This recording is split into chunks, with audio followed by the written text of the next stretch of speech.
Order at 7:06, this hybrid town council budget meeting.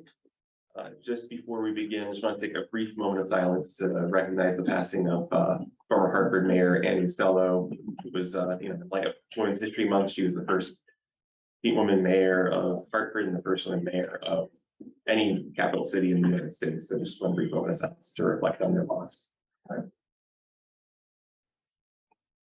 Thank you, everyone. So with that, we move to item 2, which is consideration of the town manager's proposed fiscal year 2023 to 2024 budget. Ryan, why don't you take it away with the overview? Great. Good evening, and thank you, everybody. Thank you for allowing us this opportunity to present the budget. Thank you for being, as you've heard me say so many times, such a great council to work with over the last 6 months. Are you ready to go, Mike? Yeah. Okay, go ahead.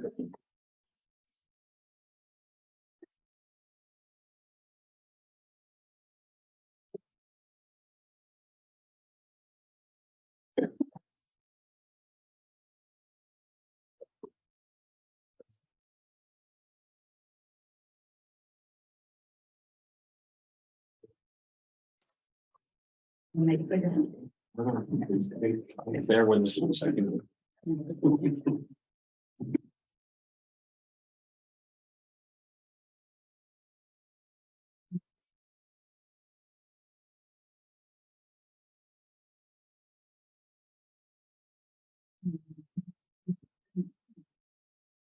Steve, can you see it on your computer? No, I lost the share screen ability.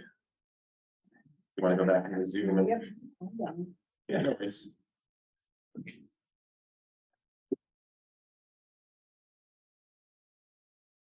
There, now you're good. That's a good size, I think. It looks good on my screen. Pages. Huh? Pages. Page down. Oh, in that- It might be because it's in a PDF format. I don't know if it's gonna allow you to go up and down the pages. Unless you hit, I think there's an arrow usually in the top, like at least it is on my screen, but The wheel working? The wheel will work. yeah, so that'd be my best. All right, the wheel, I gotta use the wheel, sorry. No worries. 62 times you get a chance to do it, Mike. All right. So again, thank you, council, for everything that you've done the last 6 months. It's truly been a joy, as you know.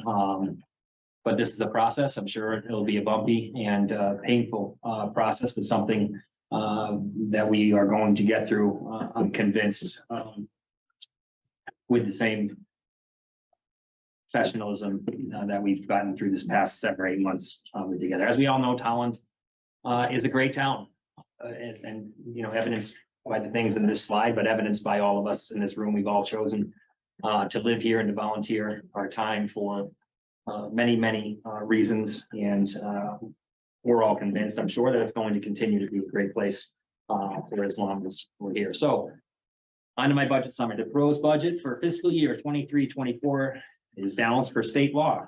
The town's projected revenue for the year is expected to be $61,741,357. The general fund expenditure budget of $56,671,906 includes operating expenses for the Board of Education, $42,989,855, and for the town government, $13,682,051. Additionally, the budget includes $4,750,000 for debt service, and the general fund share of the capital improvement is $319,451. Incorporated in the revenue total is the use of $200,000 of unassigned fund balance and $68,000 from the committed fund balance for a debt. Good news, the town's grand list went up 1.83%. Other revenue has also increased. And overall, the proposed mill rate of 37.43 reflects an increase of 2.32 or 0.85 mils. The Board of Education's adopted budget for fiscal year 23-24 of $44,223,691 represents a $2,485,968 increase, or 5.96% over last year. The Board of Ed requested budget was reduced to $1,233,000 the Board of Ed requested budget was reduced by $1,233,836 by myself to $42,989,855. This represents an increase of $1,252,132 or 3%. So this is general look at the 3-year revenue and expenditure comparisons. Property taxes are growing.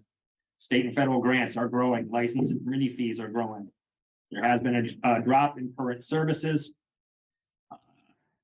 There's been a growth in investment income and other revenue. Our education grants, the ECS, continues to hurt. Contribution of fund balance, it's $200K to offset the budget, 68 committed for debt service. Other highlights. Going into revenue totals, total operating budget for the town is 5.1. The suggested increase for the Board of Ed was 3%. Capital improvements, which I presented last month, is $319,451. And our debt service, which was planned, increased by $50,000.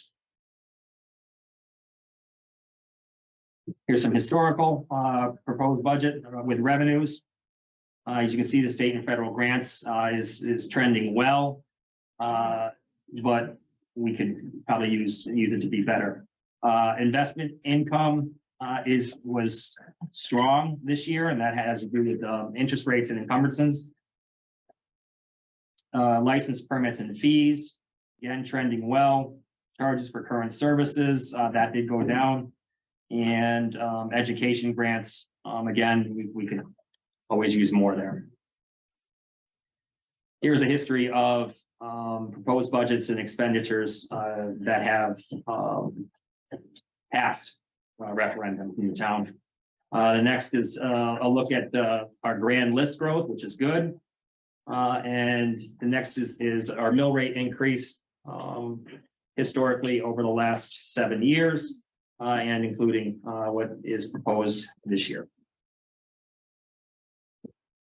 The impact of the governor's budget on Tolland has not been great with the ECS formula, again, hurting the town. It's explained in depth here on this page in your package.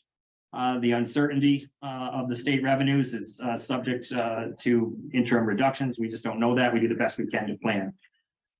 We have chosen to reflect the full amount of the ECS funds in this year's budget as reflected in the governor's proposal. The next page is CCM's. This is CCM's data, which differs a little bit from us. And let's move on to town revenues for the year. Basically, this is not non-tax revenue. So as you can see, the ECS, that's the big one that hurts with that formula. We trust that our state lawmakers, or hope that our state lawmakers out here can assist us in years coming to increase that. Next is the non-educational state aid and federal grants. You can see those, that's a decent number. Our licenses, permits and fees have gone up, but again, services have gone down. That's mainly out of the document and recording fees out of the clerk's office for that. And our interest in income is 161,000. Net revenue increase of 110,000. Fund balance. An amount of 200,000 is of fund balance is recommended to be used as revenue. Also, 68,000 from the committed fund balance for debt will be used. Rating agencies recommend that fund balances for the town with the AAA credit rating be in the range of 10% to 15%. You'll see moving forward that is where we are. At June 30th of 2022, unassigned fund balance was 15.12%. At the estimated year-end unassigned fund balance for 2022-23 will be at 14.46%. This is not a revenue source, shouldn't be relied on in the future. This is a one-time use of funds that may not be able to be duplicated in future years. And if you move on to the next page, you can see the history of the unassigned fund balance. Based on our policy, we should they recommend that we have 2 months of basically enough revenue to cover the town expenditures. Our policy says we should be within 10 to 15%. And as you can see, we've been that way for the past dozen years or so. Is that chart in our budget book somewhere? It's hard to go back and forth between the two. I don't know if it is. I don't remember seeing that in the budget book. There's a fund. there's a fund balance section that does have friendly fund balance. I think it's under, we'll go back to budget summary or, hold on. Sorry, on page 114. I'll tell you in a minute. Might be 101.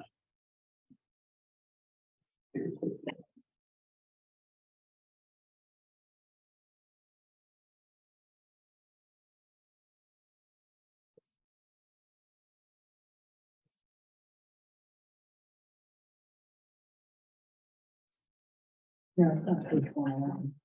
Very good, yeah.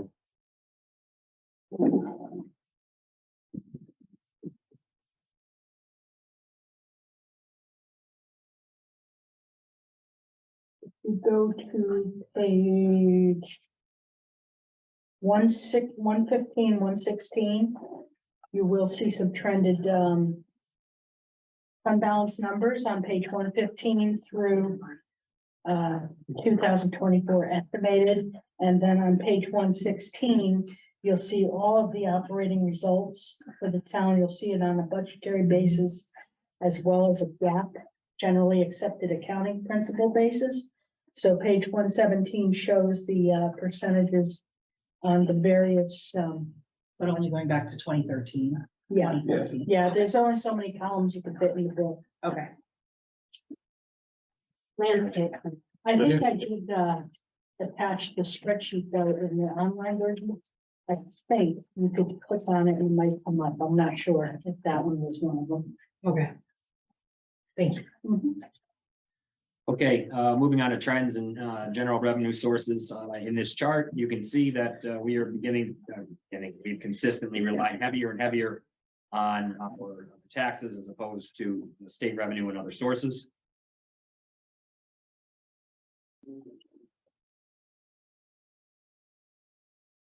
Moving into expenditures, in 2023, we adopted at 13 million, just over 13 million. And we're recommending a 13.6 million this year, a dollar change of $664,655. And that is your 5.1. Capital expenditures, as you can see, is increased by 63,000, debt service by 50. And at the recommended 3%, the Board of Ed goes up about 1.2.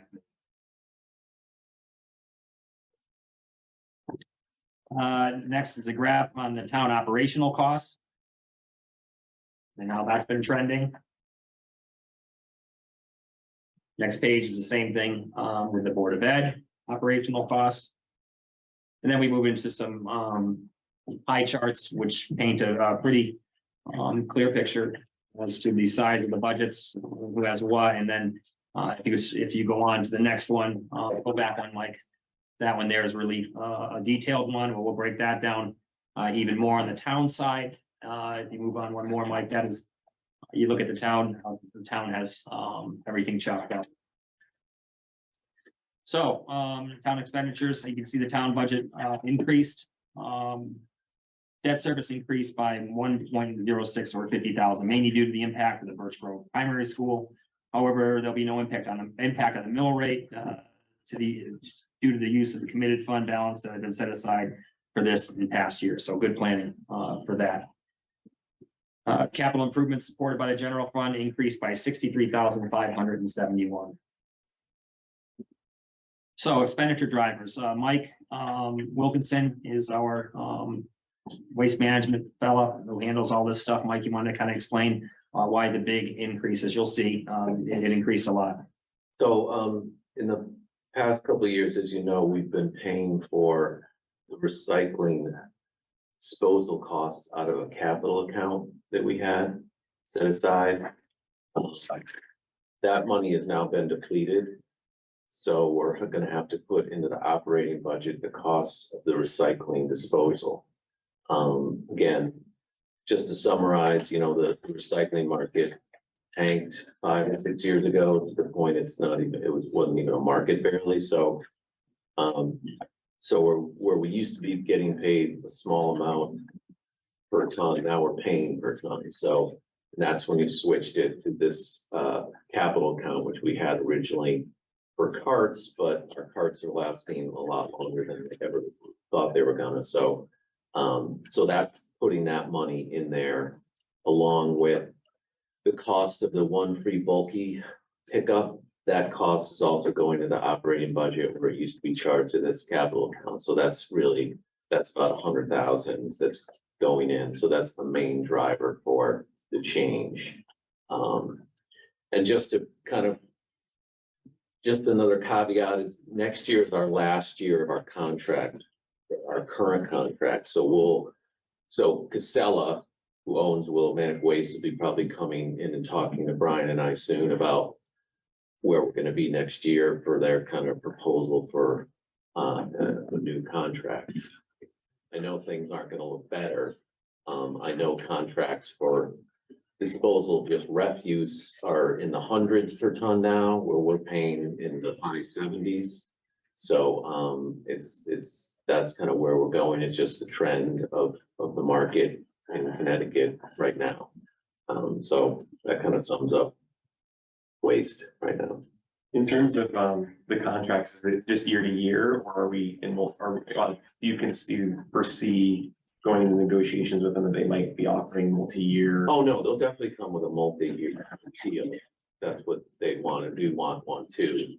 We've been on these 1-year agreements that are kind of addendums to our contract just because of that recycling issue that came up. Okay. So, but I would assume we both want to be in something long-term, which would help both the town and them for consistency on costs over the years.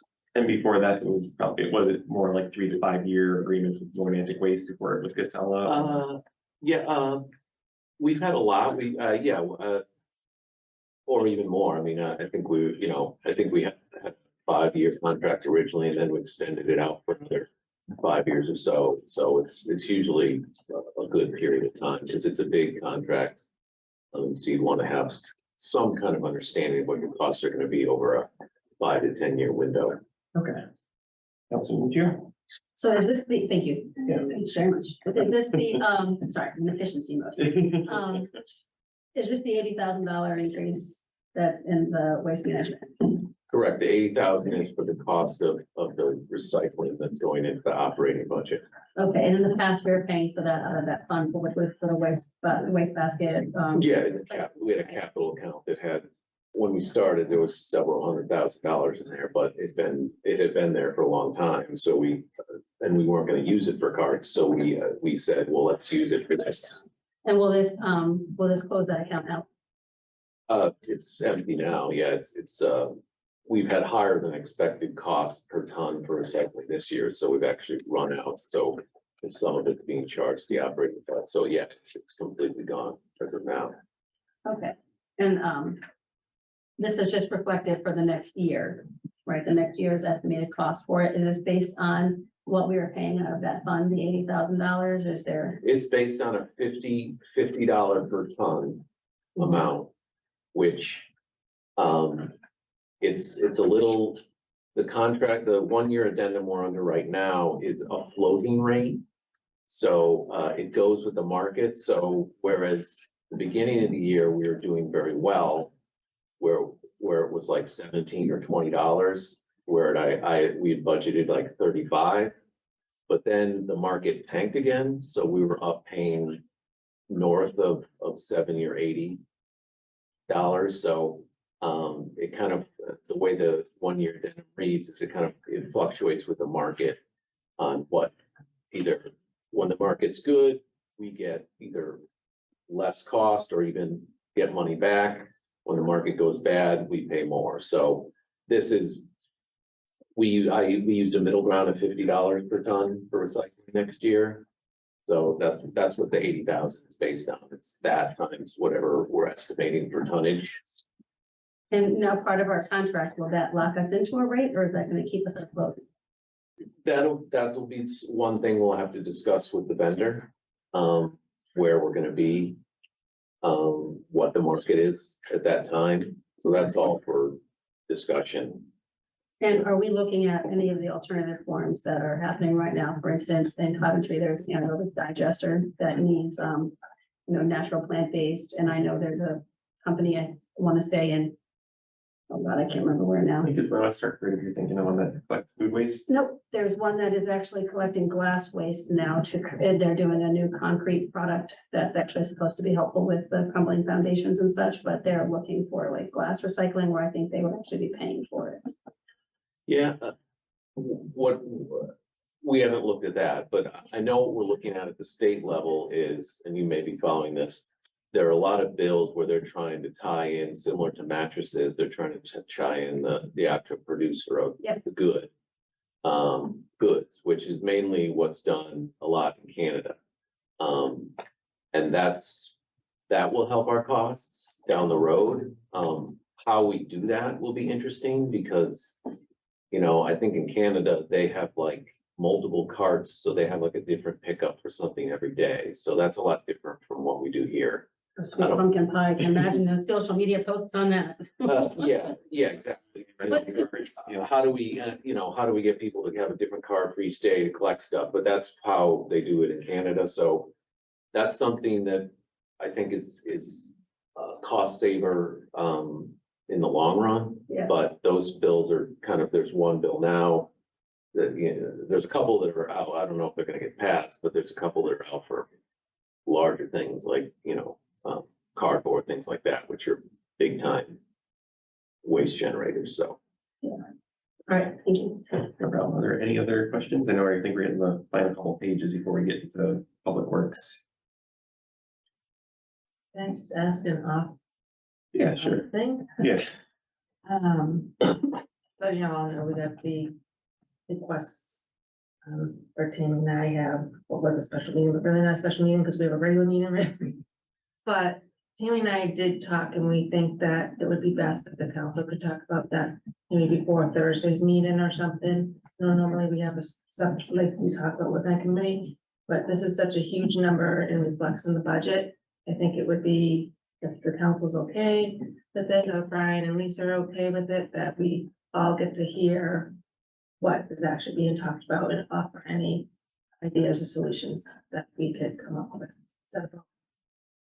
I actually thought we were gonna talk about it in our regular ARPA meeting, but. Oh, I'm sorry. No, that's all right. At like 4 this Thursday, or during. We did that. You If wanna we do want to that? talk about it in full council, I don't know that now in this stage, right? Because it's not, We don't even know what's gonna pass, but we're Yeah. passed, if we go to full council anyway. yeah, I think we have to talk about it in ARPA first, right? Doesn't matter to me, whatever you want. I misunderstood. Yeah, it's okay. Let's talk about it. And we have tomorrow night too, so we'll talk about Yeah, I it. just feel like this is more such a big thing that all 7 of us should be involved. And personally, I feel like it's a lot for 2 people. One from Republican, one from Democrat. I feel like that's very political and not fair. That's my personal feeling on it. So, and I've let you know that, Steve, so. Yeah. If there's any other options, out there. Thank you. Good? Yep. All right. So let's look at some of the expenditure drivers on the town side. Salary increases, you're looking at $244,000. The healthcare for town employees, that's up $167,000. Fuel and oil, near 40. The road salt, really just went up and we slashed the road salts, drastically. We're able to put a little bit back in there, but we're cutting it. Hopefully we have some leftovers this year. And as Mike just explained, the increase in our garbage, the cost of garbage. So, mill rate impact of this financial plan, proposed is mill rate would be 37.43, an increase of 0.85 mils compared to the current mill rate of 36.58. The next page, and most of you probably got Lisa's, much more detailed, actually did a great job with that today. Thank you, Lisa. This is the impact of the proposed budget on Joe Citizen and the businesses out there. All, based on it, ballpark values of homes and businesses, what would the cost or increased taxes be? And that's the column all the way to the right. Here is a look at the approved tax and revaluation increase or decrease over the past 6 years. For the average, again, this is just the average now, residential home. As you can see, that's bounced around. Fairly well. So that's where we stand. I'll pause, Mr. Chair, if you want to go with any questions or anything at this point. Yeah, I was gonna make one quick request. I think it would be good to have that spreadsheet that was shared with all the council, a copy put on the budget webpage, because I think it was very thorough and I think it showed a variety of the different options, both the BOE proposed budgets before the final was adopted and what Brian's presenting before us. And it kind of gives a good understanding. I also really appreciate the breakout. I think we're so used to just the low, medium, high that this provides a decent range of, I think some people don't always quite fit, or sometimes between low and medium or between medium and high. So this shows a good range and breaks down the options. So thank you, Lisa, for providing that to us. Get it up there. What's that? As I was starting to do all that. Yeah, and then before we get into the public works, I had a couple of questions regarding funds, and I think this might be questions for Lisa. I was looking through the initial section of our budget on page 55.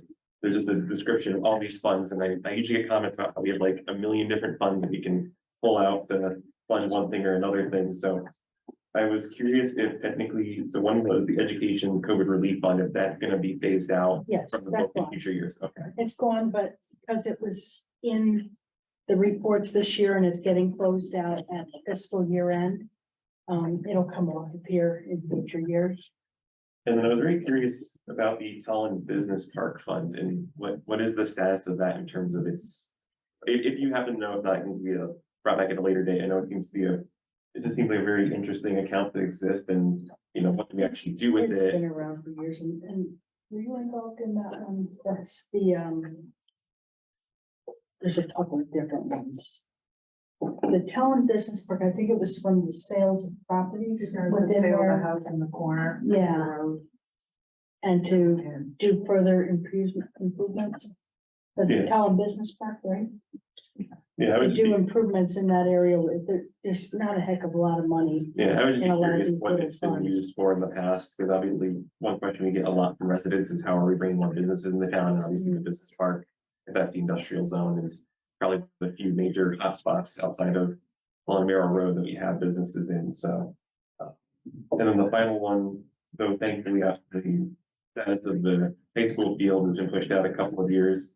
I was curious about the status of the artificial turf fund in terms of There's, the level of monies in there from the various sports leagues. if there's anything at all, it's very little, maybe only a few $100s at this point. There really hasn't been any rental of the property that would have gone in there, what expenses that we have to pay.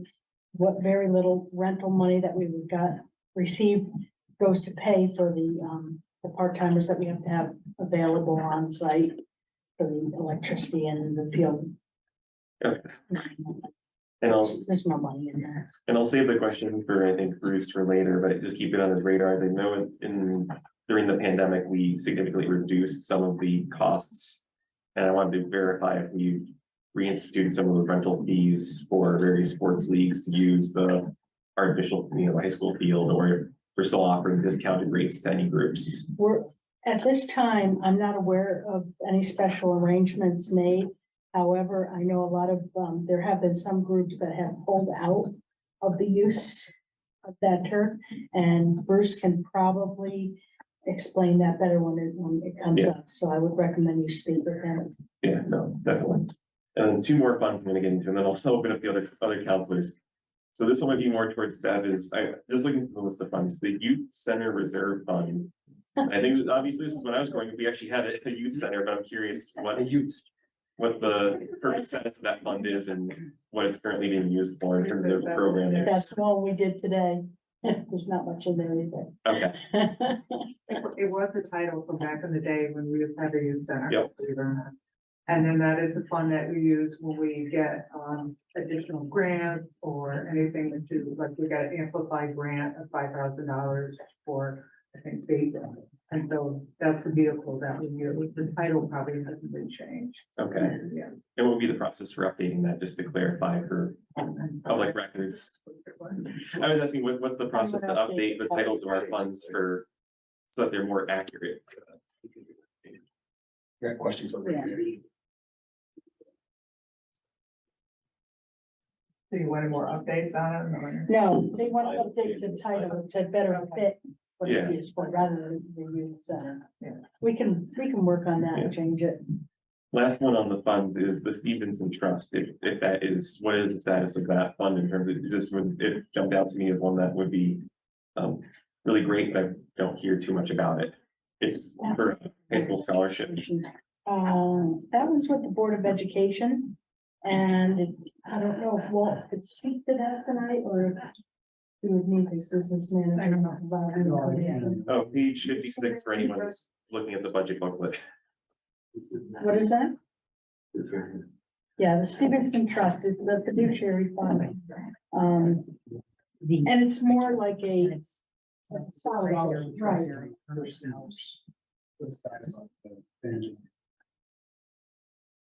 Okay. All right, that's it for me for questions regarding all of the various funds we have. They jumped out to me as points of interest, so I'll open the floor to questions from council members before we go to Public Works. Council Murray? I have questions, but based, kind of piggybacking off what you said, is there a policy associated with each of these funds? Yes. It's not a policy document per se, but each fund, special revenue funds have a special revenue specific source of what they can be used for or can't be used for. And it depends if it's a fiduciary type fund that's straight for monies collected for a particular purpose that are to be used for that. For example, student activities. Where could we find that information? What it's used for? The policy associated with It- each of these funds? Okay, it would be what is written in basically the lineage here, the information that's here, as well as what's in our annual audit report. We might have a little bit more information, but there's no like written document policy anywhere regarding. You know, we may have some of these are so old. Okay, we have some files when I first started working here, I tried to have staff dig up whatever they could regarding how it was initiated and all that, to try to at least get this information. So there's really no policy book per se, it's just what we've been able to pull together throughout all the years. So, Mr. Chair, I might recommend that a future endeavor of this council is to put together a policy definition on each of these, as that would make us more transparent There's to some, the public. Yes, Yeah. there's some of the time. I'm sorry, yes, there are some in the. But it's not in one place, like there's not one place where we can look for No, financial there would policy be to ordinances. cover all of Right. these. Some are set up as an ordinance, so you wouldn't have it all in one place. Sure, It but would be wherever the we- ordinance was. I, approved. like Steve, have gotten questions from the public about, you know, what are all the different funds that the town has? Sure. And there's no one place for any of us to direct the public or go ourselves to get information about the various funds that are set up for the town, what the policy is for those funds, what the balance is for those funds. And so my recommendation to the chair is that we look into doing that sometime in the future. Balances you can always find in the audit report. That's. Well, that's a snapshot in time, Yeah, it's a balance, and 3:30. sometimes there's multiple financial principles, like different types of, is it Mhm. GAAP or is it? Oh, sure. It gets very confusing, so Tell me about it. having a place where the public could see this more transparently might be very helpful. Maybe comparable to how we have all the agendas and minutes categorized and alphabetized, can do something similar for various funds. Yep. Within Eco 360. I would like to, well, my first question is why was the Board of Ed budget increase cut in half? They asked for 5.96, the town manager is recommending 3. Okay, so that would be again, that we know one of the highest increases, in a long, long time.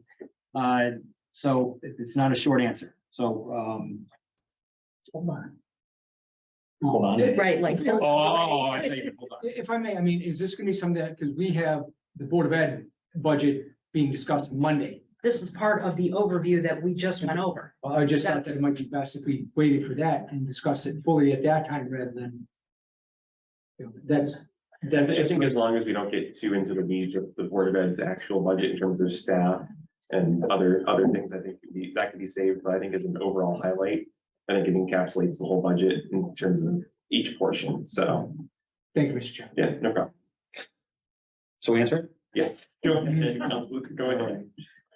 So let me come in at a 30,000 foot level first. I'm a resident of the town. I'm not a transplant town manager. I'm a resident of this town, that grew up, went to school, bought a home, put a child into that wonderful school system, and have an elderly mother also in there. At the same time, given that background, I can't turn a blind eye to the history of politics, emotion, the history of fanning the flames on social media, some of the angst and anger that comes out of it, some of the horrible things that have been said, to what end.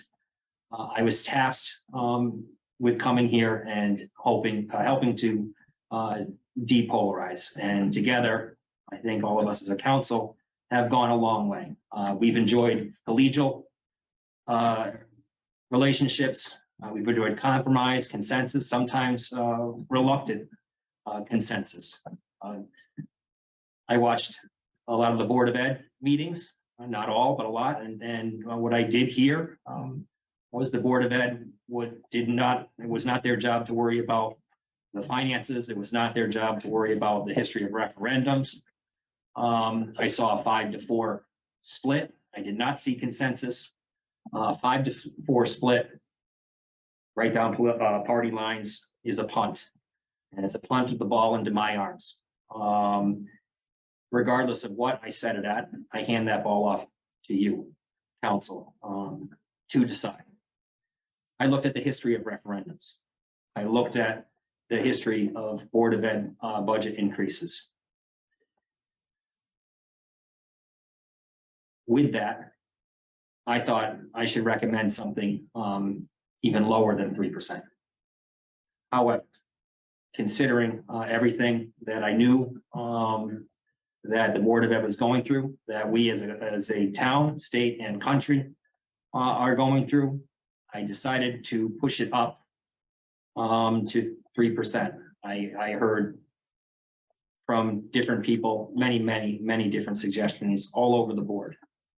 I have to consider the entire town when I balance a budget, and it's painful. And I read emails every day from friends who are upset over the budget, but this is a process. The ball was punted to me, as I said. I hand it off to you. Someone asked me, is the 3.3% recommended increase to the Board of Ed budget, was it arbitrary? No, it wasn't arbitrary, but in theory it is. Because again, as I said before, the ball was punted to us.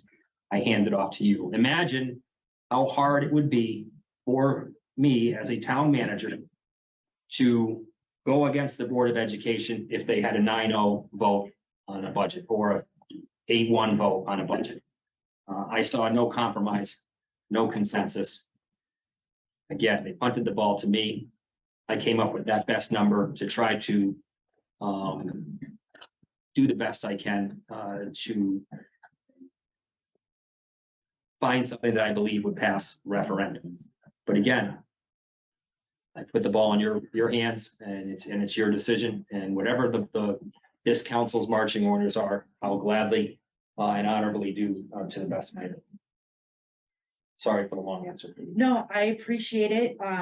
I appreciate hearing that there was a lot of thought and consideration on your part that went into that. I will say, as I said last year, that the Board of Ed is a duly elected body of the town, and to essentially disregard their request is problematic. And it puts me personally in a very difficult position.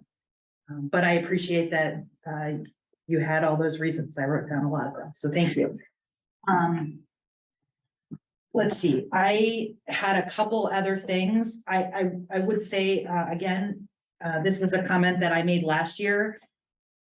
We are given, as a council, we are given a budget book.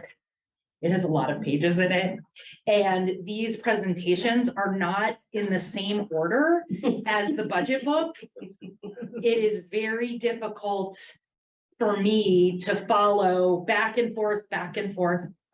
Oh, never mind. Katie, Yeah, I I got got it. this page I know. literally out. It is not in there. I know. I put tabs in. Yeah, and I think that you're hearing the same thing from these people again. So we are given a budget book. It has a lot of pages in it. I have taken a lot of time to read this book. I have notes all over the place in this book. Did you put yours in a binder? Yeah, I put mine in a binder Yeah. and I got tabs and I got, Y'all have too much time. I don't have enough time for that, but. okay, my kid, I'm not gonna lie, my kids punch the holes. Can you But- punch the whole? Sure. Mine, I had to like lost track I of numbers. I at one did point. recommend buying whole punch paper next year. Years ago. Does that cost more? Exactly. Yes, It will. yes. But the thing was, years ago, we used to have it, the manager's version bound and spiral and all Yeah, that. And it was very expensive and we cut budgets. Yeah, that's not my, So- my issue is more that It's these, not in order. these presentations are not in anywhere near the same order. Yep. So, I spent a lot of time with this book Sure. and, we got these presentations. I think we got this one last week. We got tomorrow's today. I spend way more time with this book than I do with these presentations. So it's very difficult for me in these meetings to follow along and to make sure that all my questions are answered, because I have to go back and forth between two different documents. So this is the same request I made last year, is for one or the other to change so that they correlate and they make it easier. I think it's easier for the public as well to be able to follow along with what's going on. Concur, and well, I'll make the budget book more concurrent or more congruent with the We can't change the Just format of the budget book, so. it would no, have we to can be change, the format of the we can change the Yeah. firing order though, can't we? No, I mean, the budget book, you have to have it set up the way that it is, Okay. town manager, community development, all that in that order. The reason that there's different departments on certain nights, it also has to be the ability of staff to be able to be in attendance, and sometimes you can get them, sometimes you can't, you need to rearrange who can be on what night. But, you know, I can. that, it's up to the. I have a Okay. to all of suggestion. you. You could just put on here, Department of Public Works, what is the corresponding page? What's the corresponding page in the bucket, in the budget? That is, then they can just, we can just, because I'm looking at, again, let's nitpick, because I've done this for 6 years, I know that's fine, but Department of Public Works. Starts on 236, but that's engineering services, parks and facility, refuse, sewage, streets and roads, streets and lights, like, you know, what are we going over tonight? Just put the number of the page on the presentation, then it's easy enough to just flip through that. Yeah. So looking I at mean, two that's forty, great. And I think that suggestion was made last year as well, because it's very logical, and it, you know. These suggestions have been made already, and I guess I'm asking again for them to be considered. I have commentary, or I guess another request about formatting. I'm looking at the graph on page 13, which is the town operational cost from 2010 to 2024 in millions. I hate, okay, I'm gonna characterize myself professionally. I make charts. This chart is on page 13. This chart is misleading due to the 3D nature of the charts. making the more current years look bigger just because it's in 3 dimensions.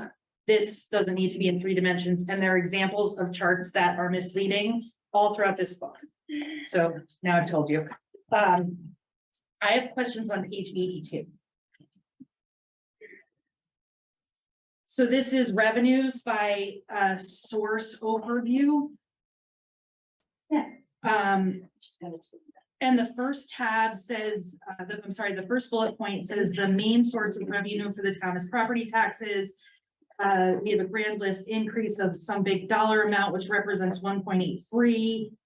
But then the second, or towards the very bottom of that paragraph, it says the increase includes other revenues besides what is included in current tax levies. The actual impact on property tax increase is 2.32. I'm confused.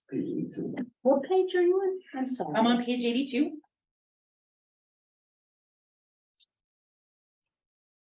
And which bullet are you The on? first bullet. All right, So the grand list increase is 1.83. Is that's correct? yes, the grand list increased 24.4 million, and that represents a 1.83% increase in the grand list. 24.462 is a 1.83% increase. Okay. And then property Sorry, I had to taxes, stand I'm up. going, worries. going down. Overall property taxes and tax related revenues are estimated to increase 3.97. This increase includes other revenues besides what is included in current tax levies. The actual impact on property tax increase is 2.32. So does this mean that we had a natural increase of 1.83%? And we're going to bring it up to 2.32%? No. The 1.83% increase in the grand list, helped with the It raised the value. Yeah, of the- it raised the value of the bottom property. Bottom part of the equation. right, but your actual property tax increase per se is 2.32%. So the impact on the mill rate and the taxpayers will be 2.32%. If we did not have that increase in the grand list, then the impact on the taxpayer would have been much higher. Because we Okay. would not have had that extra revenue resulting from the increase in the grand list values. Okay, thank you. The next bullet under state and federal grants. We got a motor vehicle supplement in the current fiscal year that was not included in the budget for that fiscal year. Because of the motor vehicle tax cap. The state legislature issued, I think through revenue cost sharing, municipal cost sharing. Right, we included that in the budget. No, The revenue. that was not included in our budget when we voted on it. Nope. Yes. Last year, it's not effective till this year. 21. Am I thinking of the wrong thing? We did get a motor vehicle grant, 600 and something thousand. 611,000. Right, Yes, that was in budget as a revenue last year. And I could probably find the page. Let's see here. Let me see if I have detailed revenues by sewer. He's looking down there. I just gave him the money, making sure everybody's still there. Colleen's like, oh. Lisa. Let's see here. Yeah, if you go to page 86.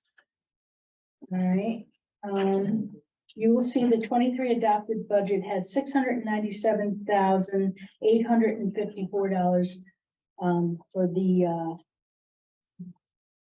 proposed adopted budget. all right, I'm gonna go back and find it, the one I'm talking about. Page 86, Yeah, I see what you're saying. yeah, I'm gonna go back. and that is in this year's budget. It offset the mill rate. Yeah, okay, I'm gonna go back because that's not what I was thinking. I'll go find it. The next one under license permits and fees. There's a note at the very last part of that bullet about the addition of normal library fees. Maybe that'll be covered when we get to the library. That, today's library? I can tell you what that is if you'd like. A while back, we had eliminated certain library fees. The town council Right. voted on that, but there are some other fees that Barbara can certainly address when it's her turn, that they still collect. And we had eliminated all of it out of the budget, and when I realized that there was going to be a few thousand resulting from that, I made sure it was included in the budget this year. Okay, thank you. That's informative. I appreciate it. The interest on investments is expected to increase. You do note here that it's due to interest rate increases. Do we have any trend data behind this to see where it's going? Just from the current year, what we've been seeing and the rates that have been out there and just watching Okay, In the the previous years. consistent rates staying and actually increasing. okay. So where could we find that information? We will send you a report. We usually do it at least once a year that shows you what the interest rates on our investments are. Okay, thank you. The last bullet here, contribution from fund balance is the same. When should we expect an update on the FY 23 fund balance? Then you were given a report in your manager's report last month, I think. And it's also in here as for the projected long-term financial plan includes where we think it might end. That constantly changes, but my best snapshot is in here. Okay, I can. could you point me to it? Yes, I'm looking right now.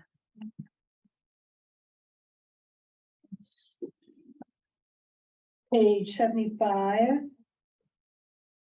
74 and 75 shows the projected 23 revenue versus the projected 23 expenditures for the for that report. And it should also be, there should be columns on different pages in here that show estimated to year end the revenue and estimated year end the expense under the revenue section. And I would find that page for you. Moment.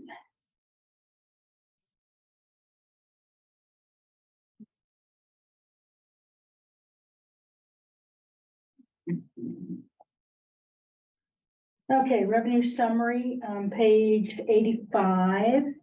That will show your fiscal year 23 estimated actuals that should tie out to that long-term plan. And if it doesn't, then you can shoot me, but I hopefully made it right.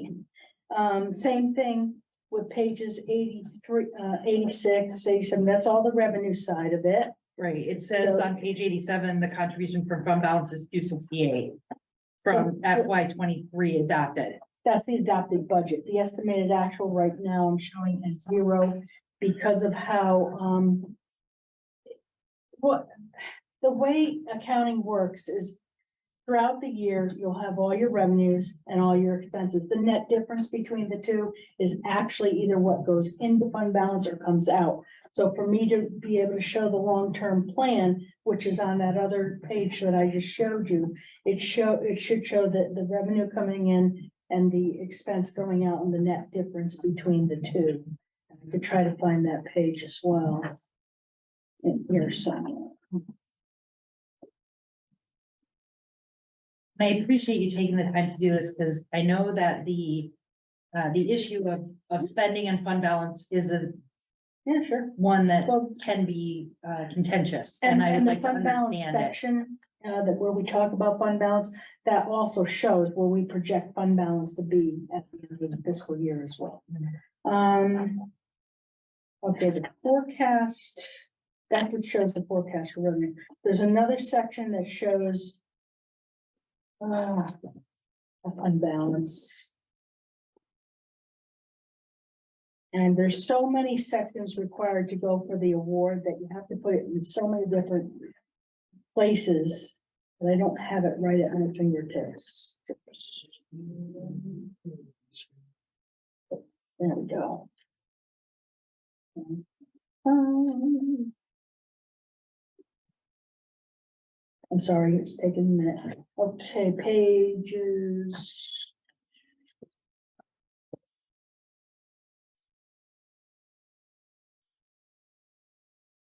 One fourteen. Okay, yep, page 116. So for example, if you're looking in the column entitled 22-23 estimated actuals. It will show when we get down to the bottom of page 116. I'm estimating that fund balance is going to grow rather than be reduced by 247,000 at this point. That could change. That was just the snapshot. Things could change throughout the year. Expenses can come up that we're, we were thinking we might have savings. They may not. Revenues may not come to fruition that we are estimating.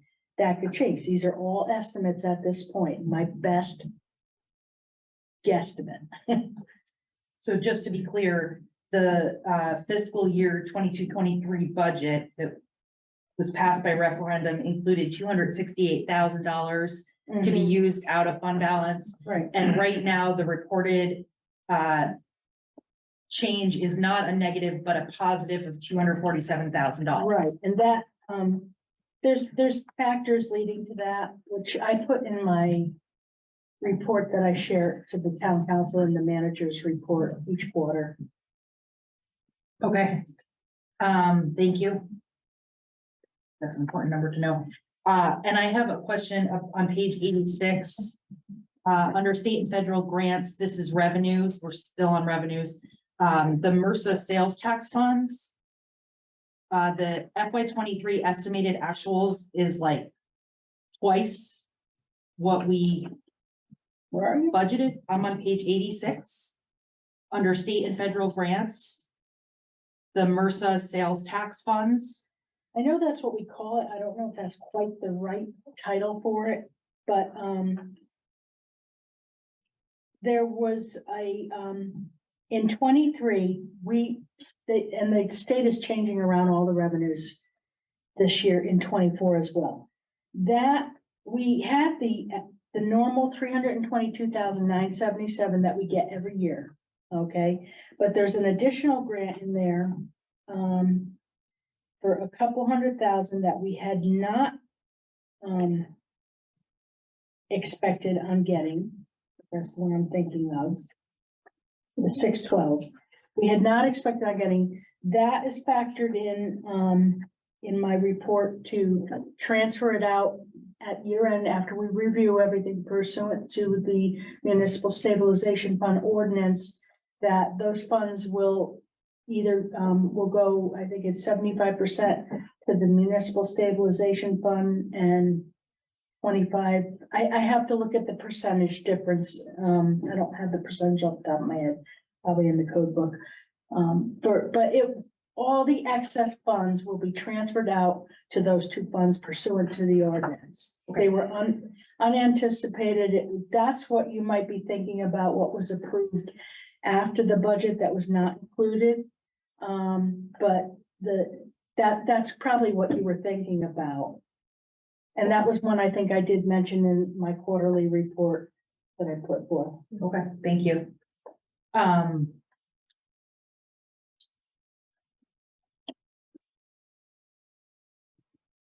page 88, assessments and property taxes. This is all very good news. Thank you. It says here that 27 homes that were receiving an assessment reduction due to crumbling foundations returned to full value. Do we know how many are left? I don't have the number with me today, but we could get that. That would be great if we could get it. Sure. Thank you. Because they come on, they go off, they come on, they go off. We definitely understand that. I don't expect you to have the answer to this today. I think I think it's on page 89 is the top 10 taxpayers in Tolland. I was wondering if we have an estimate where if Santini will hit the top 10 once they're fully set up. Jason question, I'll find out. Oh, more than likely. But that would be great to know, to give us some perspective. All right, let me make sure, I think that's it, but I just want to make sure. Yeah, those were all of my revenue questions. Thank you, Sue. I appreciate you giving me that time. Thank you, Councilman Murray. Are there any other questions for Ryan writing the summary? Go to Public Works. I'll go to Councilman Luba and then Councilman Yudichak. Thank you, Mr. Chair. Just a few, that, Ms. Murray, asked, a bunch of great questions here. The one question I have is, regarding, page 82, again, we were talking about interest on investment in others. Do we have a section where it shows how much we are paying on our interest for loans and other expenses that we have right now? Yeah. Given the fact that interest rates have gone up, which is great for us for whatever investments we have. But then for anything that we have, we're paying interest on it. That's not really helpful. So are there, do we have a section where we can sort of, see that information as well? If you go to the debt section. Yep. We have, for all our debt that is issued.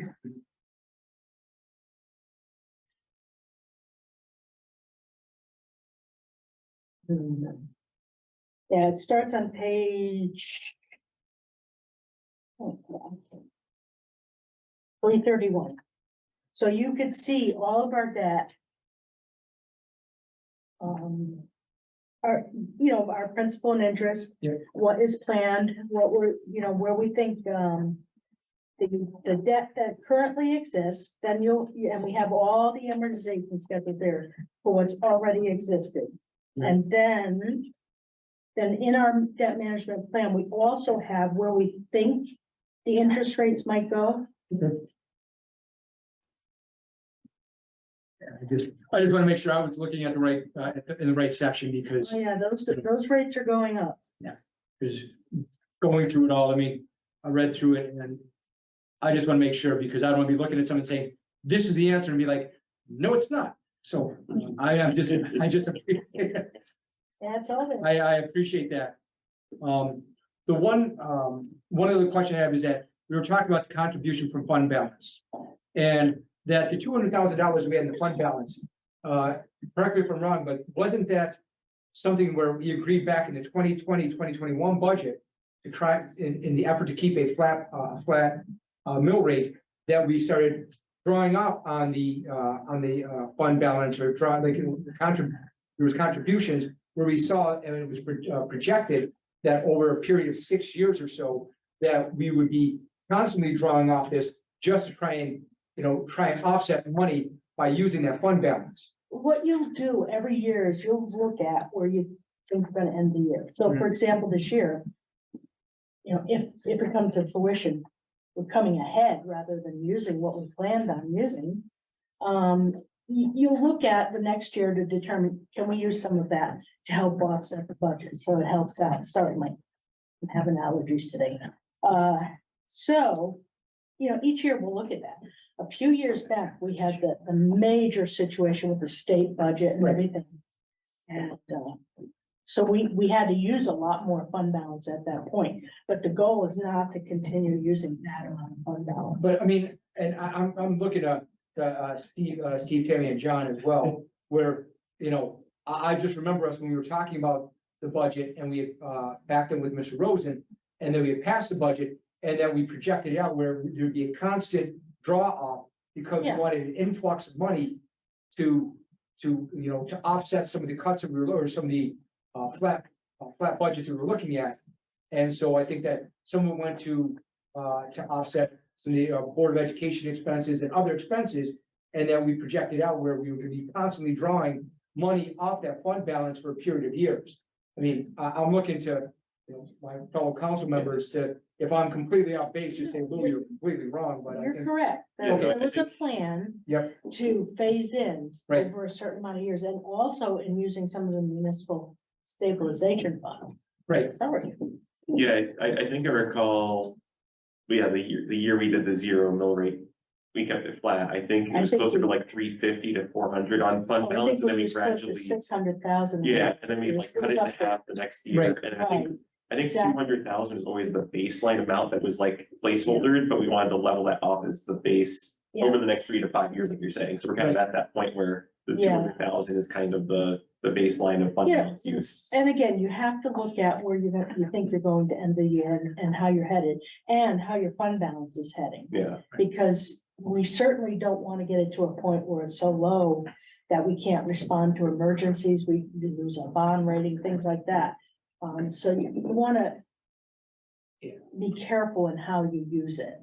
And I mean, and that bond rating thing I'm glad that you brought that up as well, but that's also important where, Oh, yeah. as we saw that was West Hartford just had their bond rating Yeah. reduced in Yeah. a significant way. And so by that, I mean, what would the, I mean, I think that we were saying that if we had lost our bond rating, that it would cost us approximately like $500,000 in additional interest a year. yeah, that was, I think, the figure. Oh, yeah. here. And it could be higher now because the interest rates have gone up Right. from that So analysis. so that's what, okay, and then, one other question I had, I'm looking for my notes here. Oh, and then we were talking about, the increase in some of the income and everything else like that, that we had. My question is that I know that over the past, year, 2 years that we had, that there was a projection where that although some of our funds are actually increasing, or some of our revenues are increasing within town, hasn't there also been a increase in families living below the poverty line within the town? I believe that at one point that we were looking at it where it may actually be double what it was about 2 years ago. I don't have those statistics, but I know we. I saw it, that's accurate. In here. That's accurate. Okay.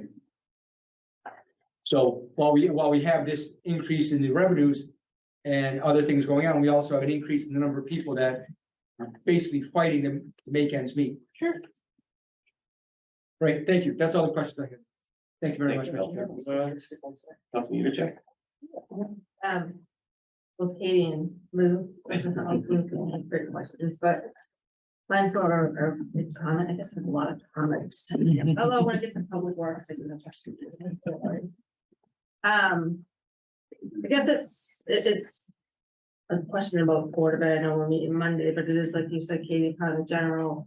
My concern is I heard that 3% was even just talked about before the joint meeting of the Board of Ed. And 3% within the budget, so it kind of makes me wonder why decisions like that exactly came about right into the budget. It's almost like, I think someone says slap in the Board of Education's face. I don't know, I just would like to in the future fix that process, maybe do it sooner, so it's more, what's the word you always use? Transparent or organic or whatever. Yeah. But I just feel like serving on the Board of Ed, that's how it's always been, and I think it would be much more, just think it would be better, More appropriate. more appropriate, because the here 3%, it's something, and then literally it's 3%. A few days later, when, Right. and the budget, right, everybody, this is done before that meeting. I This is concur. just in the draft, right? It felt, So, like charades. right, a little and bit. we've talked about that. And transparent would be the right word there, not, that wasn't. I'm happy to adjust that process, and discuss that. So that's just more of a comment. Yeah. It's not that I guess I'm mad. And it felt like cloak and dagger that day. Yeah, I mean, it is, it's like, I don't know, go on and on, but I just wanted to make that comment or statement, and I hope we can figure out a better way going forward. I embrace that. All right, one quick question, I don't want to just try to reference the page, but Lisa, what is the current status of our tax stabilization fund? Is it currently at 0? And we're- No, there's about 140, actually. The number with me. There's about $145,000. Okay. Currently. And there may be, I gotta look at the percentage. But of those other funds that I mentioned, there might be another 140,000 going into it at the end of the fiscal year. So that's certainly something, you know, if you decided you didn't want to use fund balance, you could use some of those funds as well. It's one of the other, they all, when you're looking at the audit report, Yeah, they all consider it general fund anyway, even though it's a separate fund. yeah. Okay, It's all part of your fund balance. thank you. And then I'm Councilman, sorry, can you tell us where we can find that in here? Don't cry. I'm sorry. It's in the audit report. It Okay, is not in here. okay. no worries, they should be for the record. Any because I have- balance that you would like. Feel free to send me a list. I'd be very happy to give it to you or anyone who would like it. Great, thank you. And then Councilman Mucci has a question? Yeah, so, I think, part of the problem with all of this is around, we're limited, like the dates that we have to do this is on the charter. Right, so Yeah. That's what I was just whispering to her. it's not like, I don't think you can arbitrarily change it, but it's all in the charter. Yeah. So we have to follow what's there unless we want to do that crazy thing of opening the charter again and going through all of that, which I do not suggest, not so soon after we just did it. So that's like the kind of tricky part with what's in and what's out. My concern here, just from the overall level of stuff that we've been talking about, is I understand all of this really well, and looking at the fund usage, I understand it's a balancing entry. My problem is, and I'd like to get from Lisa, the last like 5 or 6 years of what has gone back into the fund every year, because we over budget. The Board of Ed over budgets and we over budget. And then we do this lovely thing at the end of the year where we quote unquote encumber funds, and then we get the audit report that says we're gonna release $1 million of unencumbered funds that we didn't use over the last 5 years. When we over budget, we're taking money from the taxpayer that we shouldn't be taking. The fact that, again, now, I've literally been on council for 6 years and it's happened every single year.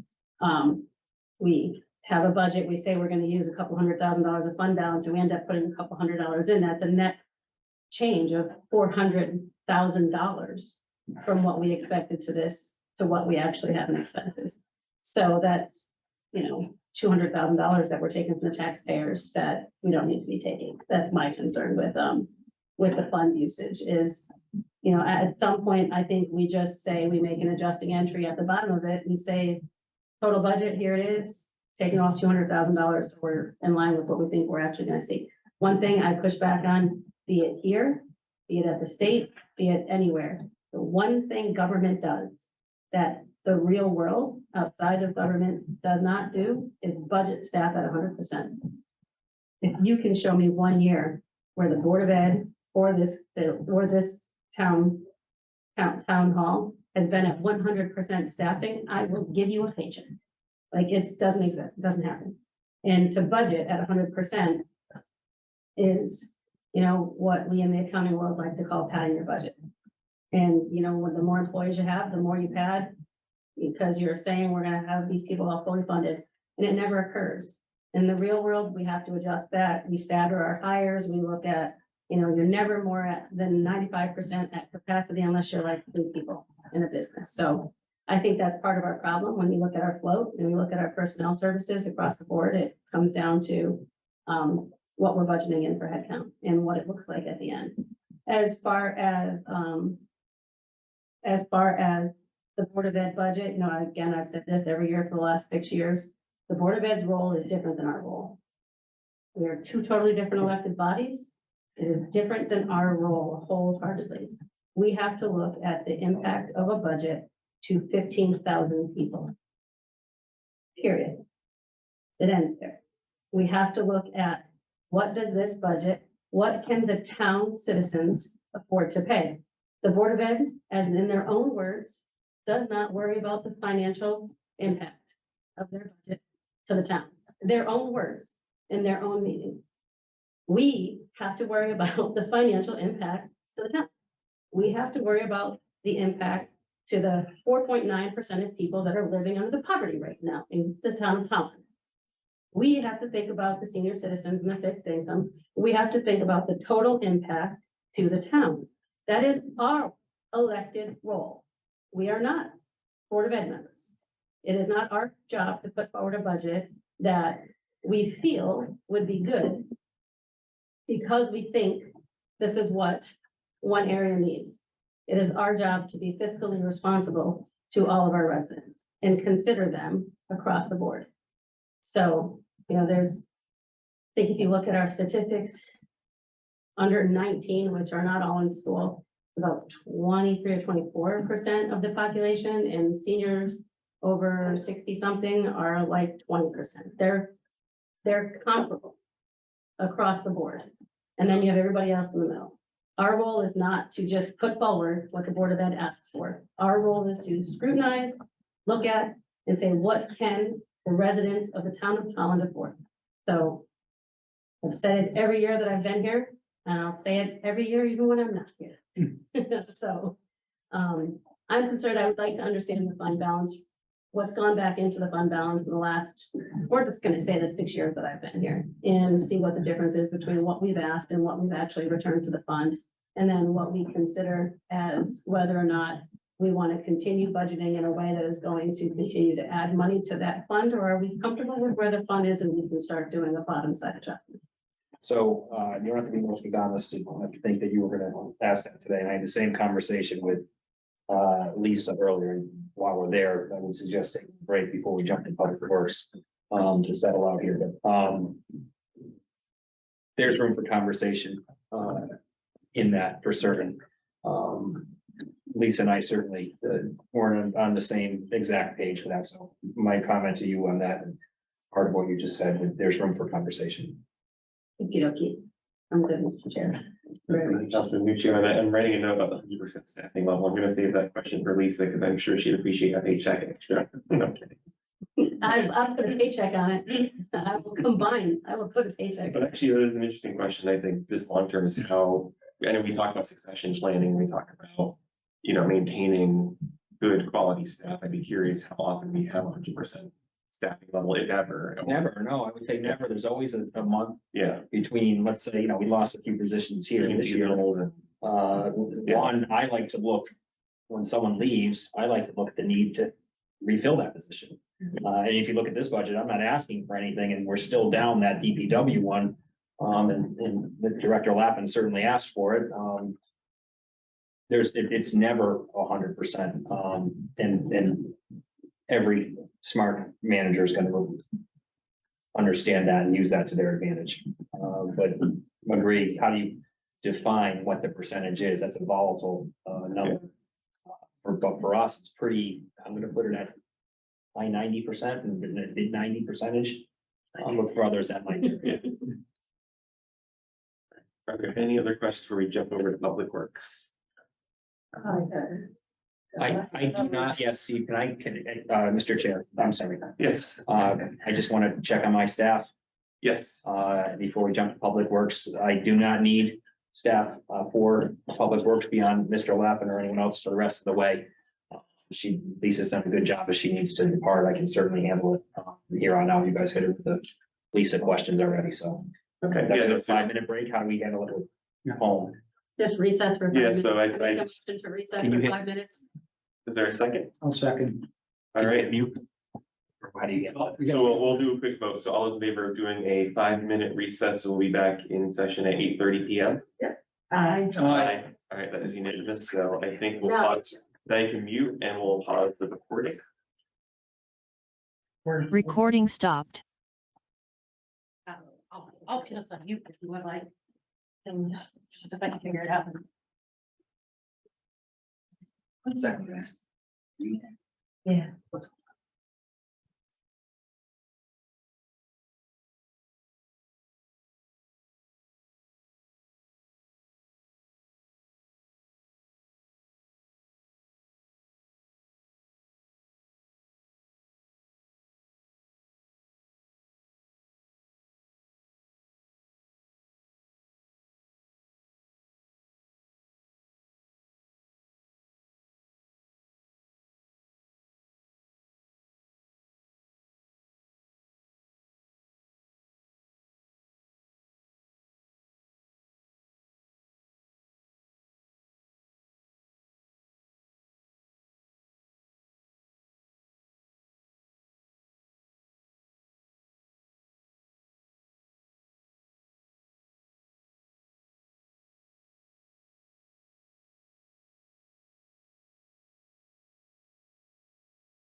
All right, relax. Thank you. School in the city. Yeah, the camera's back on. We're just not recording right Yeah, now. wait, not like college, you want to see your stuff up here, you know, kind of. Oh, yeah. But we are unmuted, just a heads up. Yes. Virtual goals for individuals that they decided that it wasn't good. We get the programs, oh, Jane, now he's in grad school. Nope, you never know. Come to find out, this is never- that's a state school, no? Yeah. But it's because it's in a city. But I mean, it's like. That's more. All right, so it's, you're all good, Brian? Yes, thank you. Sorry. Thank you for the break. All right, Lisa, we can reconvene recording. Recording in progress. All right, 8:32, we are back from recess, so we will jump into the Public Works presentation. Which for reference for anyone on the council, you'll want to start on page. I think I have it, 241. 236. 236.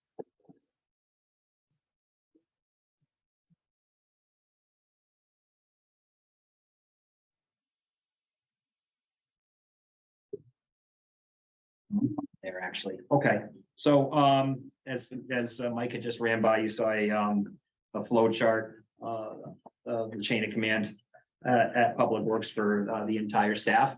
Colleen, didn't you have, I'm sorry, did you have a question on this page? From Public Works? Yeah. Oh, on this Oh, page? on that, sorry, I was like. Yeah, Sorry, just a I'm sorry to correction. interrupt you. And not like I'm a chart person like you guys are. But school athletic director, I think it should be recreation director, otherwise we have a whole nother problem. That we're paying for the school as athletic director, am I right on that? Top left corner of the Right there on page. the chart, am I? No. No.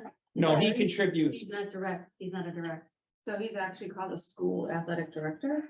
that's, yeah, that's the, sorry. I don't answer. Scott, I asked him the same things this morning. So you see, they're not connected, but they feed into him things that he needs to do. The athletic director, the sports groups, Bruce, all the. So the AD at the high school. Sure, yeah, that was So- actually how he answered me this morning, today. I asked the same question. Oh, look, I'm almost done enough asking you a question. So, I mean, overall, we of course pay Board of Education budget too, but does that really mean they're Board of Education staff or town staff? Well, their board of education staff, I'm just. they contribute to, they ask Scott to do things and we do them. As Okay. there's some- Yeah, I think it's comparable to some of our kind of quasi agreements with the shared fields and what the Public Works does for the school system. And yeah, so I think it's sort of the intermingling between the two groups in that way. So the arrows mean something different than direct They don't. connection? Yeah, they're not touching. Not pay. Oh, they're not We're not paid. touching. Yeah, Got it. they're associated, not connected. Thank you. I did that for you without opening my mouth. Sometimes we think alike, because I did the same exact thing today. So Yeah, a whole different issue. So let me give you some idea of the process, how it went down. I don't know how they did it before, but I know how I had to deal with it when it was in my lap in previous lifetimes. So each of them have submitted their operating budget, to which they explain the best they can with no questions from me. I reviewed them line by line on my own and compared to actuals and other issues. And then went back with the major directors. As you'll see, some of the smaller ones are not a whole lot to nibble on there, but and then made recommended changes or asked them, and then we hit pretty hard. Out of everybody, Scott, Director Lappin here got hit the hardest in that process. As you'll see that we didn't add anything here in his in any services or staff or anything throughout the entire budget. So this here, I don't think you got it, although Tammy, you might have seen, or someone sent this to me at some point. It's a comparison of DPWs. Yeah, I think you'd ask that in prior years, yeah. And this is fantastic, as you actually see, we really do well for our amount of staff.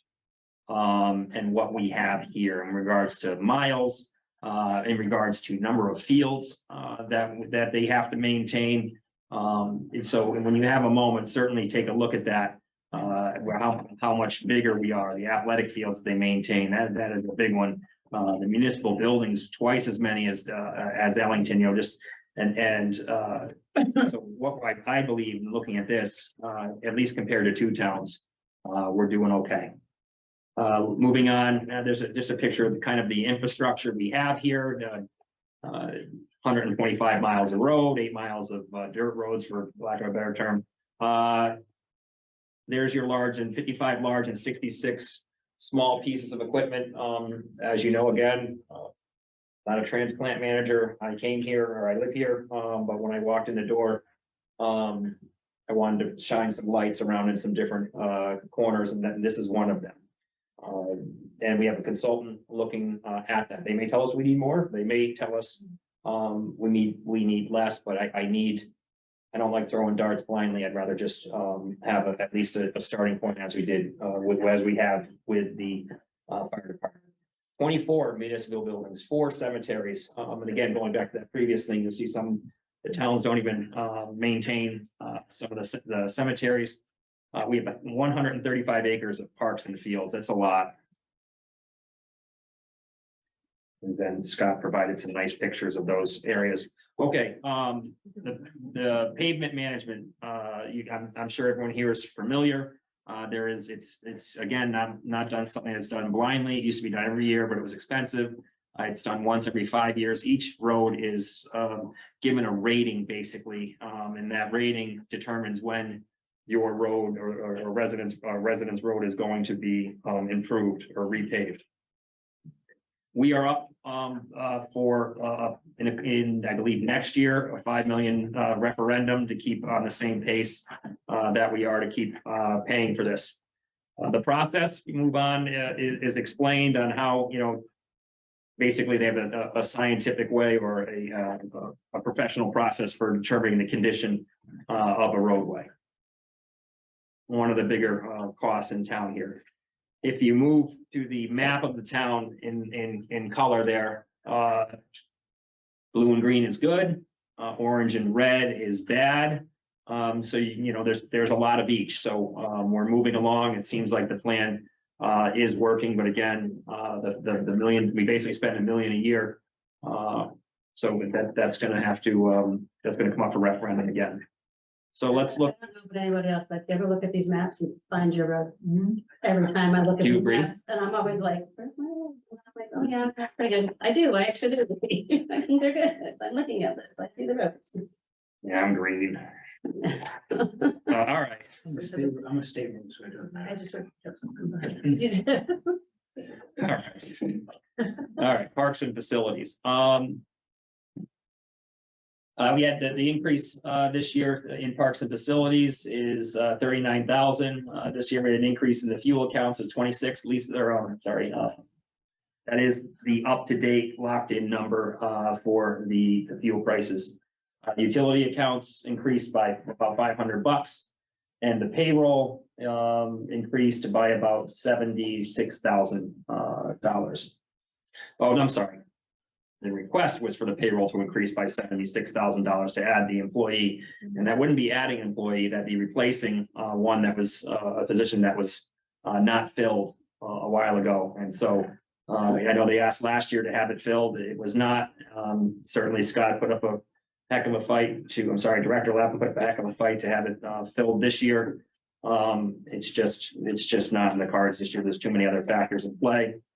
So with that, the resulting increase in payroll was about $24,000. The temporary help account was decreased by $2,478. So we're trying to cut as much as possible. The equipment rentals account, and this is another thing of, I went over it today. Why is it named that? This is basically the Birch Grove snow clearing account, which is $7,500 that we contract out to have it cleared. The machinery and equipment accounts increased, and you're going to see this throughout by about $4,500 here. But these are the machinery and equipment costs is based on about a 15. Well, we're seeing 20% on a lot of the stuff, but it's about a 15% We're hoping it comes back down. I think it has a little 15% increase on parts for different things, as you know, supply chain issues. Everything is more than we asked for. There's a $500 or $470 increases in the mandatory regulatory compliance with the drug and alcohol testing. Building materials increased a lot, similar to where we see the salt go up. The building materials also went up. The improvement material, the building improvement material account for the firehouses, I reduced that by 500 because we will not be doing that while the firehouse is being built. The agricultural and custodian accounts decreased by 170. Service contracts accounts increased by 2,000. Basically due to the increase in by the HVAC contractor, which has saved more. And then the fire extinguishers and inspections, maintenance, that was the cost driver there. Other services and fees accounts decreased by $1,683, and also I hit them on the furniture and fixtures account by 500. On the next page, you're going to see basically most of the actual numbers in all these accounts or in the line. This is a line by line. Now keep in mind, like the machinery and equipment and parts, that's a few of them combined together in my package. I'm not in yours unless you're in this now. Okay. So that's a line by line breakdown of where we are. And you can see $24,000 increase in payroll and $58 in overtime. Temporary help was cut. We went over pretty much all of these. Streets and roads, moving on. We have some questions before we go on to streets and roads, Do or? you want to ask questions or you just want to go through all of it? There's a couple pages left for public works. I think we'll wrap up the last few slides and then we can circle back to questions. Because I'm sure there's a few that Yep. are very bipartisan in terms of the questions I've heard from both sides about the public works. Okay. The streets and roads, the budget increased by $178,000. The largest increase by far was salt, which increased by $129,000 roughly to cover the cost to get it. And we have to, Scott can talk about the process for that, where we have to lock in. And this is obviously congruent with the town's policy on trying to decrease the amount of salts being put on the road and doing it in the most responsible way, as recommended by DEP, BPH, and Yukon. Machinery and parts, again, it's a 15% increase by about 4,500. The other equipment decreased by 600, and the payroll account was 30,000. Payroll increased by $30,000 roughly. Overtime accounts have increased by 2,400 due to the anticipated increase in wages. Communications account was reduced by 1,800. Mr. Director Lappin got better prices.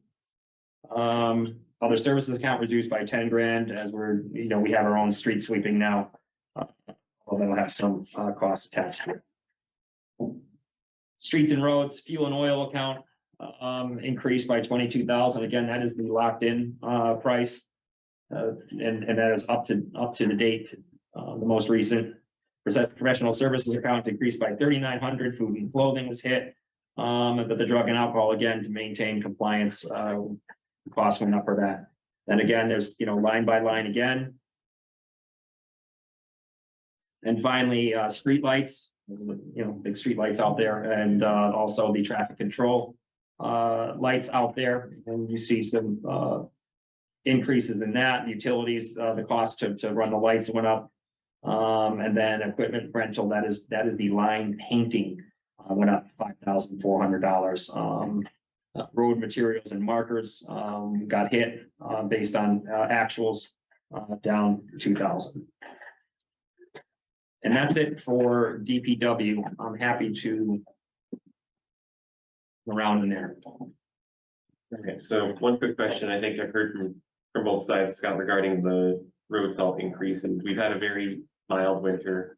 So is the cost for the actual raw materials, or is this any switch from salt to sand, and that's a higher cost? No, last year, we were paying about $67 a ton for treated road salt. This year it's $95. It's gone up that much. We're anticipating it's gonna have another jump this year. A lot of what's driving that is the diesel cost for transporting. If this new tax goes through where it's what, 15 cents a mile for the trucks, that's gonna be added to it as well.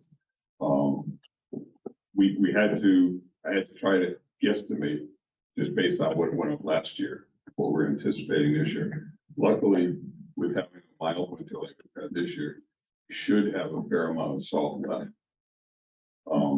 But I can't budget. When Brian and Lisa and I discussed this, Lisa had said that you do have the emergency declaration fund, which is fine. The problem is when we go out to secure a bid for this or secure a contractor, we have to commit to a certain amount. We commit to whatever is budgeted. If we use less than that, we stockpile it in our shed. If we need more than that, they don't necessarily have to give it to us because of municipalities have their clause in it.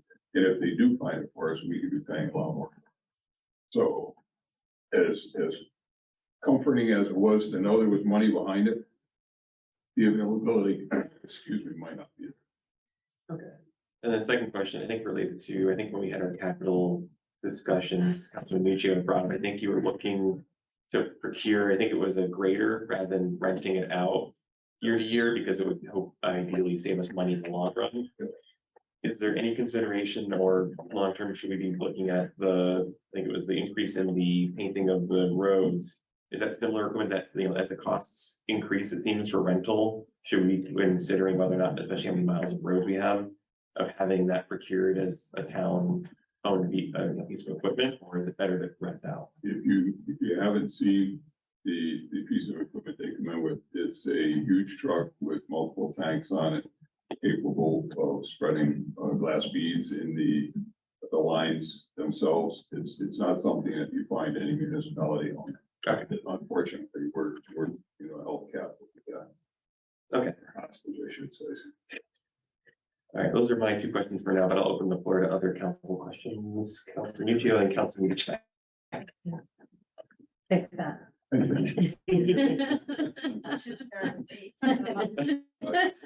I don't believe in starting off easy. This is good. All right. Question on looking at this, overtime from 2020 to now has gone up 164%.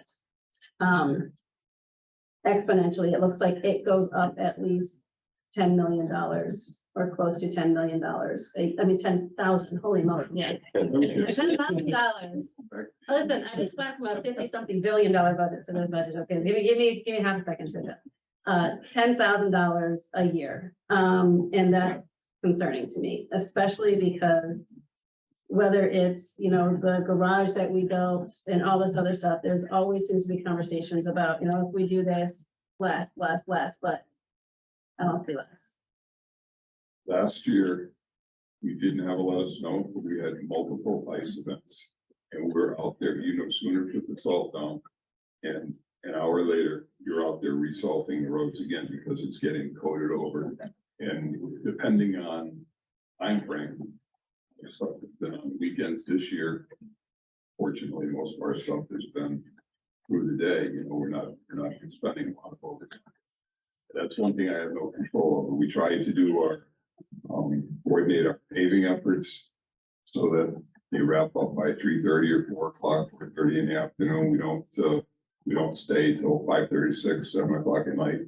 Unless, of course, they say we gotta put one more load down if we're done.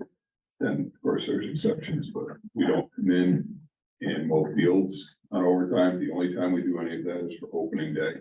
Come in and make everything look real nice for opening day. Then after that, it's what we can do. So then what drives the overtime growth of the 10,000 a year? The 10,000 a year. Yeah, 17.3 in 2020, 24.5 in 2021, 34.1 in 2022, 45.7 in 2023. Yeah, that's mostly storms. It's not, we don't have routine overtime that we commit for.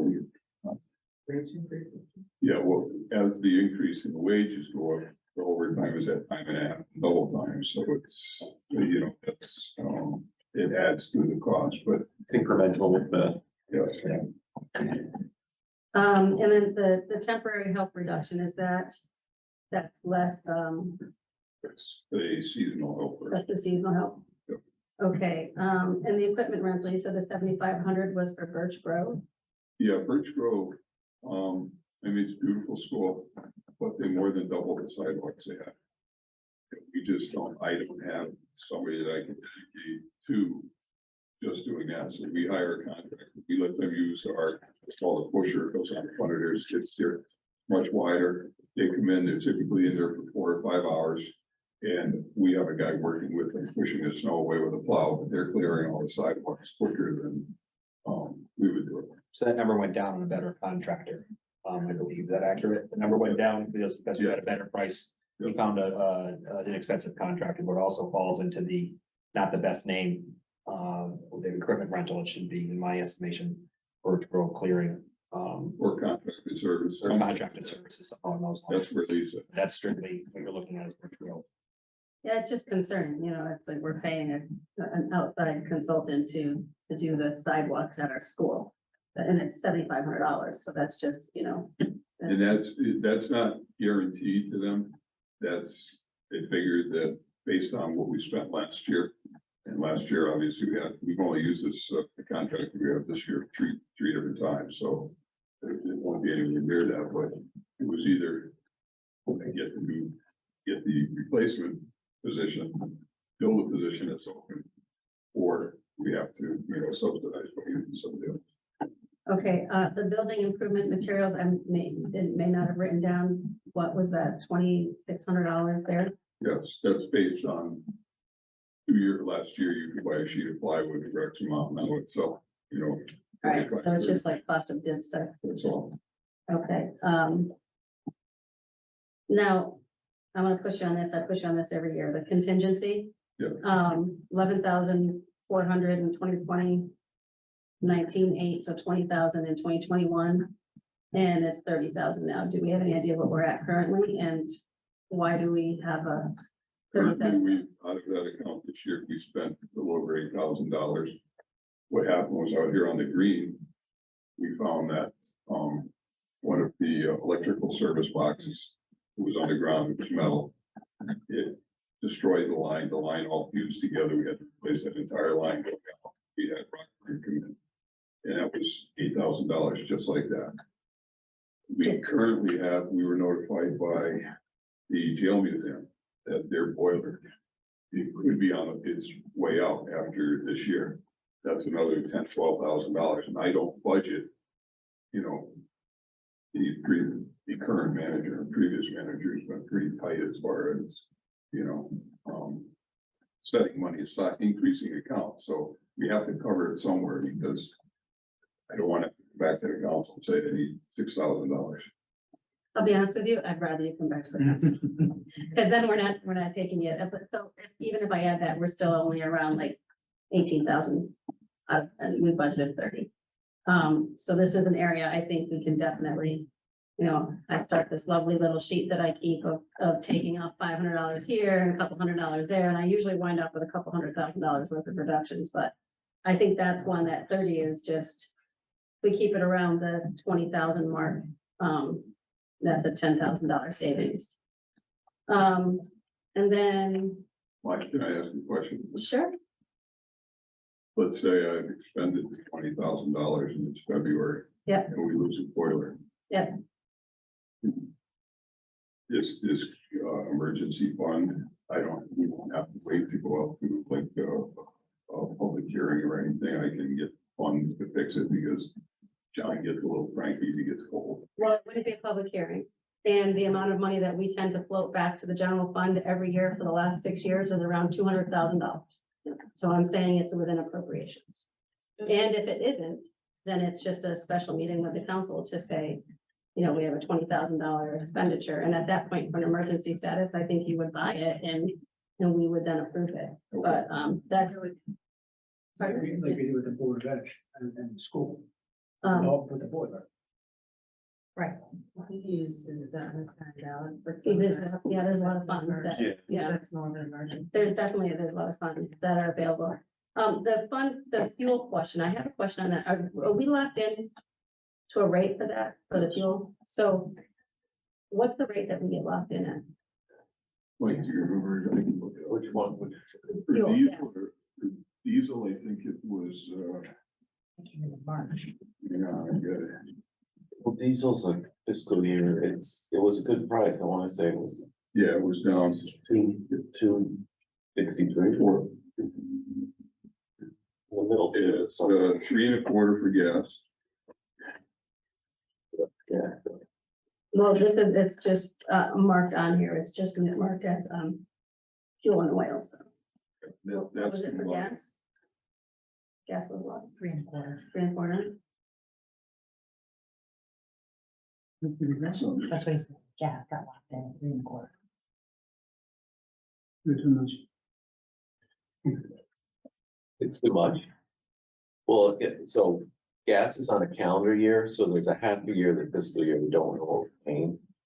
So we have to put in a number that's gonna take that into account, because if we don't, if it's very expensive the next half year and we don't have, we put in $2, it's $4, it would be low, so. Do you guys pay all the taxes, Oh, yeah, yeah. $2.97. You pay all the- 97 for diesel? Wow. Okay. Okay, so what were the rates at locked in for last year? I don't know if you have those. We can get her, yeah, I don't have. Okay. They're. Because I'm just looking at, I know you're locked in for the 6 months. I'm just looking at like the national rates and then I looked specifically at the state of Connecticut rates and. Well, for gas, we're locked in for 6 months. For the other ones, it's on a fiscal year, so diesel and heating oil, we're locked in the whole year, so that's not changing. It's just the gasoline. Oh, okay. That bid's done in a calendar year, so we have to use a blended number for the Right. gas, just to make sure we can cover We can cover it. Yeah. next January to June in case. Yeah. It's higher. Do you know what the heating oil rate is at? It's right around, it's at the ballpark of diesel. They usually run pretty much together. When did we renew those? We do heating oil and diesel in March. For July, so we locked in March, we usually do it. And we usually have a number that we get it, we adjust the budget, we tell Walt, so, and gasoline we do in like October, November. Yeah, if you could just get last year's rates, I'd be interested to see that. I can give you 15 years of rates. We track it every year. And the equipment rental of the 5,800 on the streets and roads. I just went back. As you guys all know, I do these things, right? And I keep notes. I have 5 entries in all of my notes on sweeper. And on one of the sweeper notes, specifically the capital budget, we purchased the sweeper, $175,000 with ARPA money. We were subcontracting for it. Year 2 of the plan, and I said I was gonna come back to you on this, even wrote that I was gonna come back to you on this. We would still have some outsourced services, but probably not the whole 50,000, which is what we were spending for sweeper. Why am I only seeing a $10,000 reduction?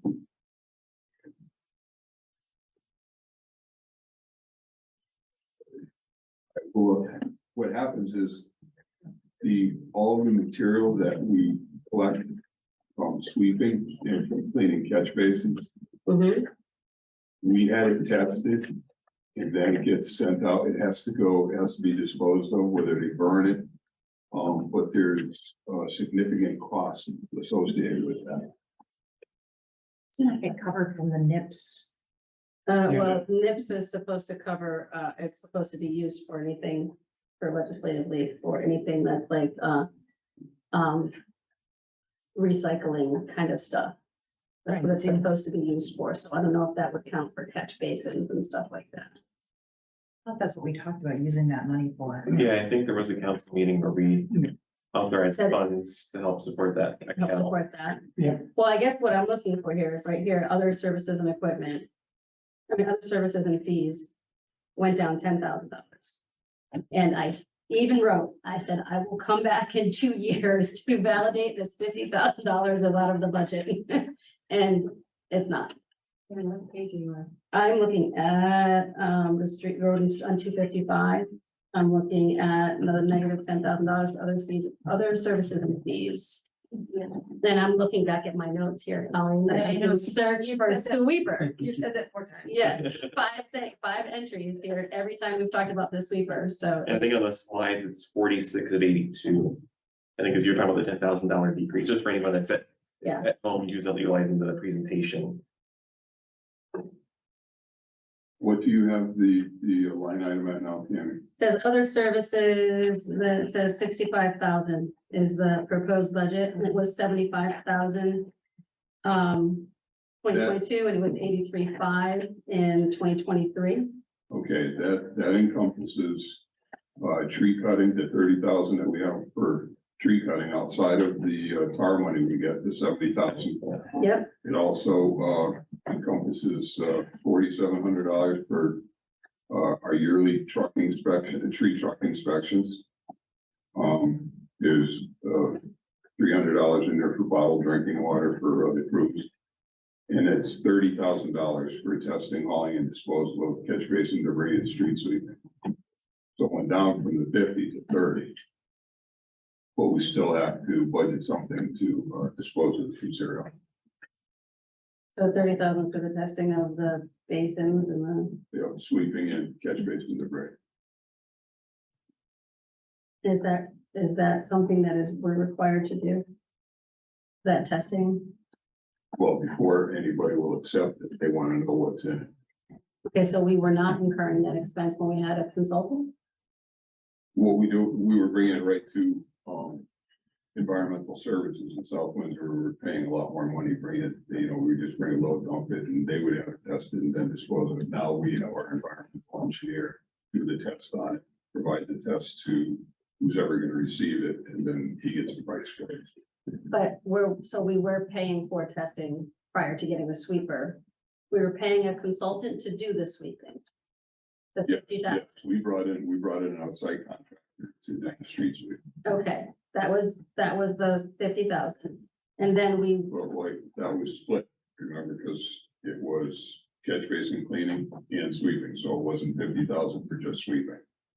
okay, It was split between the two. should have some outsourced services, but probably not the whole 50,000 is what I wrote down, Scott. So I'm trying to find out where's the money that we were supposed to get back from the consultant? Because if we had a consultant doing it and we were dropping it off at someplace in South Windsor and they were doing testing and we were paying for that testing, we're still paying for testing. It might be an increased level of testing, but how do those two match up? And where's my savings? Well, we've reduced it to 30,000 from the 60 or the 50,000 that it was before. But the 50 was just the consultant for doing the sweeping, right? The contractor. It was just the contractor for doing the sweeping. So we were paying for the testing, you said, right? We were dumping it in South Windsor and they were doing the testing, right? So it should be the 50 for the contractor plus the testing from before. And now we should see just the 30 for the testing. So Yes, but is anybody else following me? Brian, you following me? But keep in mind, everything is going up in cost. I mean, we all this stuff, these guys were making, there were two, triaxles. They were making 3 trips a day. That's how far away they're on there, Mhm. and we were paying them, I think, like $700 a truck. Not truckload, but For testing or for that? for hauling and disposal. For hauling and disposal. Right. So that was the amount that we were paying for the testing before, 700 times whatever. Yeah, the testing was done relatively cheap by CMG. All right, so And this Brian, is, again, this $30,000, we haven't had to, this is brand new because we don't know what it's gonna cost us when we get rid of all this material this time around. Last time we had a surplus of material. We had street sweepings, we had catch basin cleanings, so they were here for quite a while. We don't use sand, so there shouldn't be that much on the road for sweeping.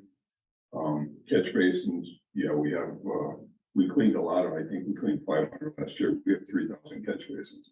I know I have that written down. About over 3,000 catch basins in town. So Brian, what I would like to know is, go back through the last couple of years, what were we paying for testing before and the transport and the consultant for the sweeping? What are we, contractors for sweeping? And then how does that compare now? I was told I was gonna have, would still have some outsourced services, but probably not the whole 50,000. We should have that in the budget savings within the next 2 years, so 50,000 and 10,000 is a car. Can I just ask, what, so 65, how much did you think it was gonna come down to? 50,000. All the way. Or- So 60, okay. No, I thought that we were gonna see a savings of it, probably not the whole 50,000, but I thought we were gonna see a savings that was significant, Okay. around 50,000. Okay. So, I think that's all that I have for now for these. Street light, we didn't get the street lights and traffic control, right? Who gave you that 50,000 number? It's the last budget. It was on February 24th, 2022. Go to the minutes, yeah. February 24th, 2022. It was also, I also. 9:37:35. I'll send you a picture of the dates of all the times that we talked about it. I can take your word for it. But there were a few other dates that it was talked about that it may have been mentioned. Okay, I'll send you the dates. I'll chase that down on my own. All right, so then-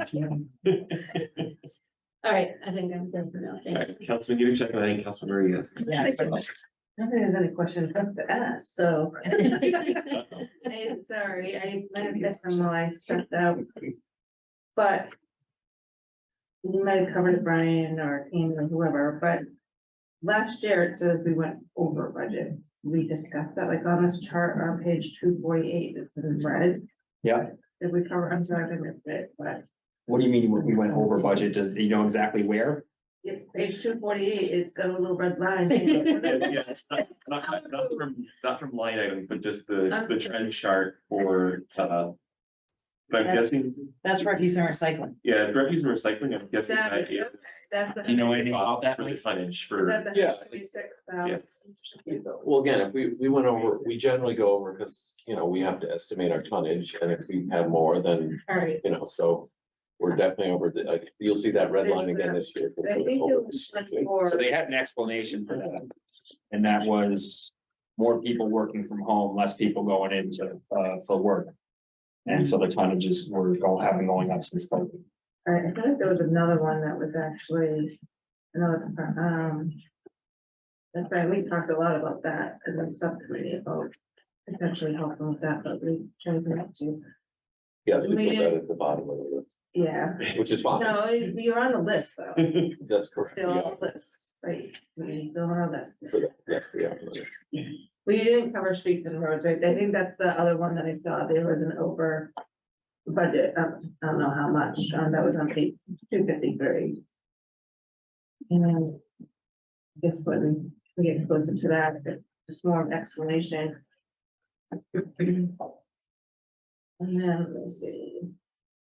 I think you covered the ice and snow removal, why that line went up, right? I Yes. heard you say that. All right, cover a lot of them.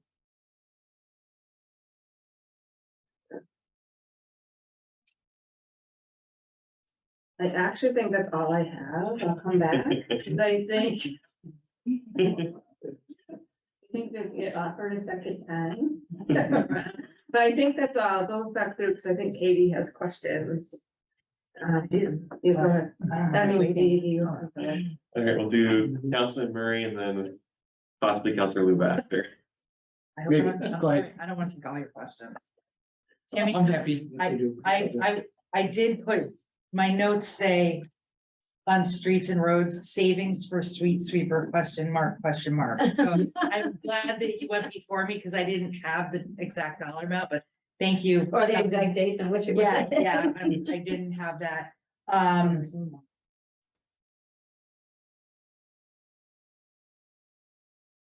I'm going back to equipment. I'm on, For my parks and facilities, I'm on page 246.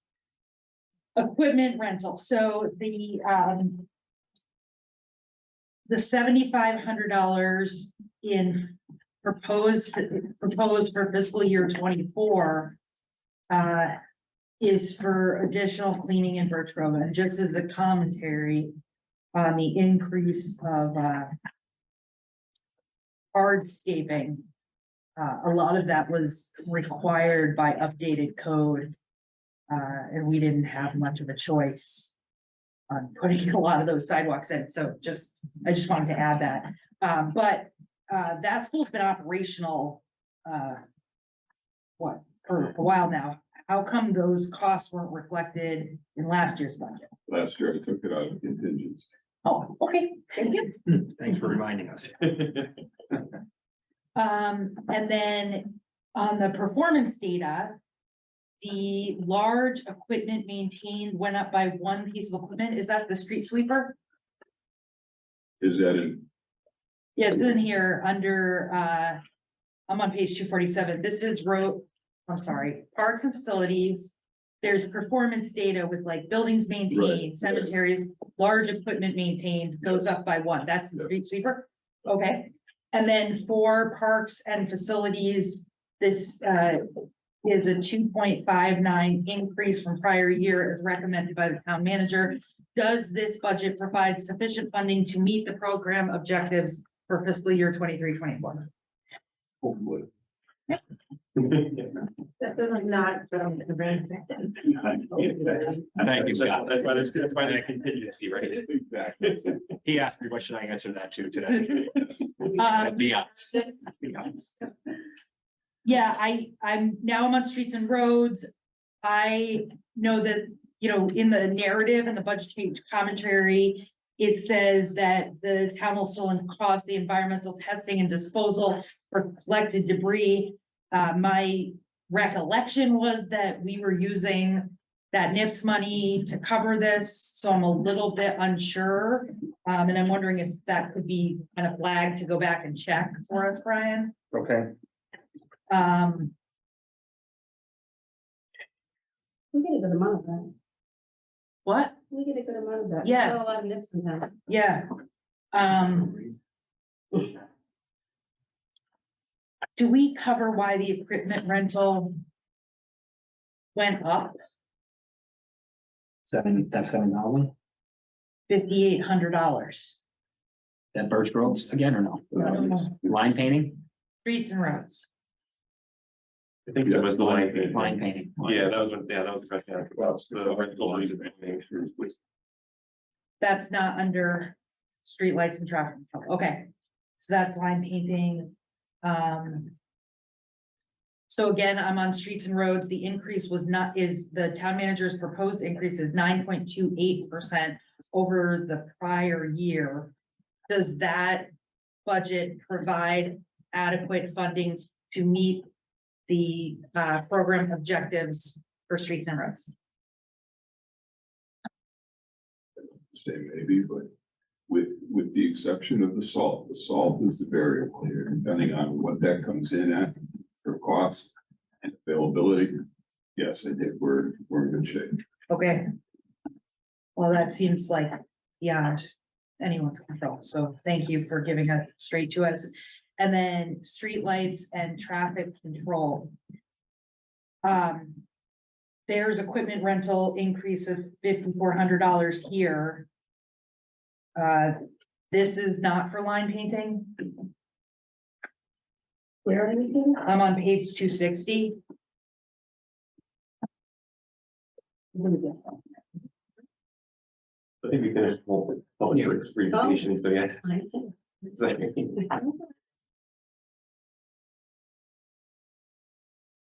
I may be doing back and forth, actually. The 5,400 is, that one is for line painting. All right, so then I want to jump back to 58. page 255, where we saw a $5,800 increase in equipment rental. What's that?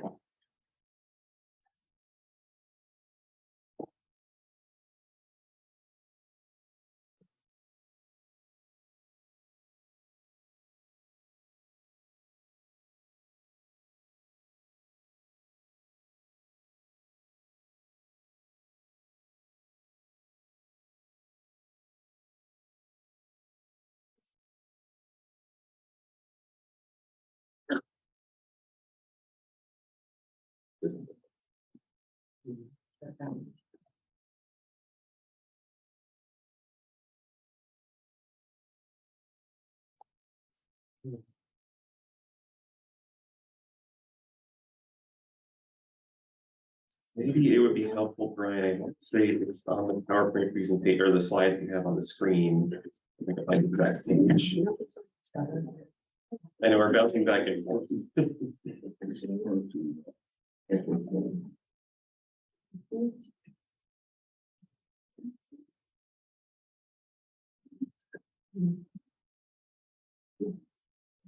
Yeah, Brian, if you go to slide 46 on the screen, if you go, I think you have to go up a page. Check the other way. Sorry, that's the direction, Mike. Yeah, I see the 5,800 up 78, 17.8%, correct? Yeah. Yeah, That's what you're looking at. yeah, Scott, that's under streets and roads, equipment rental. It's not in the breakout, is it? Is it in a line by line? Yeah, it's not under like the budget comment change commentary. We can look into that. yeah, Okay. get back to me, that's fine, That's on that chart there. yeah, Yeah, see what happened with finance did was they took all of my equipment rental and they combined them. So I can't just look at one and say, this is what. Yeah. So one could have gone up a little bit. you can get back to us, that's okay. Yep. Okay. The road materials, so I'm back to street lights and traffic control. Yeah. I'm on page 260 for. Those are just all in one. Road materials and markers went down.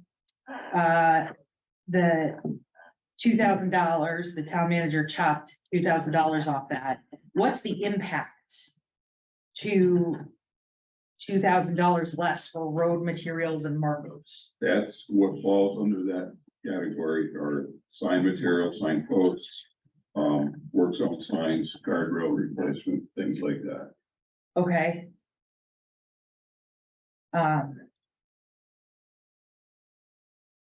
Are we concerned about safety impacts with that $2,000 reduction? Could be, but we have a contingency account. I'm not, I did that based off of actuals, Okay, I believe. Yeah, unfortunately, like this year on the end of Timber Trail where it meets, Reed. Yeah. Somebody slid into that guardrail there during the winter. We didn't know about it, so we weren't able to go after him for insurance. That one piece of guardrail cost us $15,000. okay. All right. So here's my question. I know you're gonna be surprised. I'm on street lights and traffic control. This is a 9.29% increase over the prior year. Is that a sufficient budget to meet programs and objectives and goals for fiscal year 20? I'm gonna go with yes. All right. Those were my questions. Thanks, Steve. All right, Councilor Thank you very much, Mr. Chairman. I'm gonna try and keep it to one question. Overtime for roads and everything. That, do we have the actual amount of overtime that we spent last year or like a projection over the past few years? The amount of overtime that we spent and where I see that it's a reduction from what we had last year, the actuals. But I mean, is this, I guess, how much we spend this year for overtime going in, since it was relatively, minor, or I should say milder winter than what we've had, and are there, there's a projection for what the actuals would be. I based the number off as best I could prior. This is a month or two ago, when we looked at it, without the foreseeable winter in front of us, but fingers crossed. But I based it on the actuals that we have spent prior to, but I can get you the history of the overtime. If you Well, like. because I can see like the actual that they have here from 20 through 22, where it's been variable, where it's gone anywhere from 82,000 up to 152,000 for last year. And I'm just looking to see, how we came up with that number and what our projected number will be this year. I don't know what the projected is. I can take a look at that. Scott, do you have it by any chance? No, we based it off of, we took what we had budgeted for last year, and we just added a percentage to it based on the increase in, hourly wages. Okay, so it was tied to the increase in wages. Yes. I forgot that was in there. All right, that answers my question. Thank you. I hit overtime on every line of overtime he had. I went back and hit as best I could. Okay. Over the payroll, I couldn't run from. All right, thank you. I got one question. Councilor Khan? One question, one comment. The gas, since I know about it, but the gas prices are way too high for, ever since. For me, I think, I've been paid the 325 or 329, whatever you said. I haven't seen that yet. And we switch to what? The diesel price, that's one of the best. I can't. You're saying it's too high The gas prices, you said in the budget or? $3 something, Yeah, that's way too high. again, I don't know who you're dealing with, but it's like I said, I know a little bit about it. I'm sure you know a lot more than me about gas. So how we do it is, so there's a purchasing council in Hartford, it's part of Prague. They put out a bid, so we give them our numbers of how much gallons we want. They get companies to bid on it, and they give us a price. So what it is you can either float through the year and take your, if the price goes down, that's great. If it goes up, it's bad. Or you can lock in. So normally we always lock in because we floated one year and we got totally, Didn't work. so we lock in. So the only thing is if we do it in the fall, as you know, gas prices is a commodity, so it goes up and down. We get a price in the fall, we usually lock in soon after. So whatever it is there, we lock in the price. The only issue is it's a calendar year, so doing half this year and half next year. So next January, the contract runs out, so we don't know what to budget. We have nothing locked in for half a year. So we have to put in a blended number. So it's not like, that's why the number is what it is. That's how we do it. So, and all the people, all the gas companies bid on it, and whoever gets the best number to us is who we go into. So that's, it goes up, and like I said, I'll send all of you, every year we track the number and That's We've had- including delivery and everything else? includes delivery. Oh, yeah, delivery. It includes, obviously there's a gross receipts tax on gasoline, because that's only on gasoline and other minor taxes, but again, that's not what we're getting charged right now, because the price we're budgeting has to include half the year that we don't know what it is. Because we could do it next fall and it could be $4.50. And so it's a blended rate. Just for curiosity. Today's market is 291. I'm just saying that, but that was my comment. I understand. That was as I said, today's market is $2.91. But we bought the gas back in I know, I'm October. just saying that. So, That's why I told you that's the comments. Yeah. My only one question to you, Emma, whomever it is. We are talking about town size, we are talking about 5.11 increase on town size. Yep. That's $665,000, whatever it is. Yes, sir. And we do not even have, we have every other body inside the town hall beside the engineer. How much money we are spending on an outside engineer? And why can't we find a part-time or full-time engineer and have a responsible person inside the town hall? I feel like the number we're spending on the contracted engineer is cheaper than we would if we were to hire an engineer. But moreover than that, with a contracted engineer, we have the backing of an entire company, their software, their experience, their team. than just to have a single person. If we were to hire a single person, if that number were to be cheaper, we'd have to, there would be a lot of dues, fees, software, equipment, or computers and such. The cost would be a lot. I'm happy with that. We will go over exactly that though. I want to say that's Monday, but I'm not positive, I believe. If I may, Mr. Chair, I think that's also something that on the prior, the prior town council, that we discussed that exact issue as well. When we're looking at the possibility of hiring somebody full-time, and that was the decision that it would be best to keep it as a contractor because of the demands and because of the expenses that were related to it. And we can't find an engineer that will come. Yeah, I've been here 15 years, Sammy. It's a position that you can't really fill because there's not many out there. I remember one time we had this gentleman come in, we offered him the job. He said, I accepted. He just said, I gotta go home and talk to my wife. And then he called us the next day and saying, there's no way I'm accepting this job. If you, So now we don't let people go home and talk to their spouse. It's just because there's not a lot of people out there. They have certain skills and we don't have, like Brian mentioned, we don't have a support team behind that person like a consulting engineer has. So that person, if we brought someone in, they would still have to farm out stuff because they can't do everything.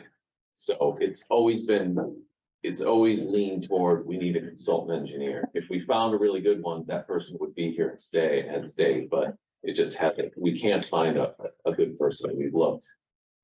Yeah, and I know, I think. The last one. Okay, go ahead. the last one we hired, I believe that was under Linda Palmer. And obviously that was a part timer and she drove him crazy. To the best of my knowledge.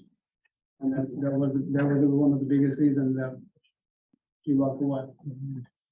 Well, I'm not gonna comment on that. A long time ago.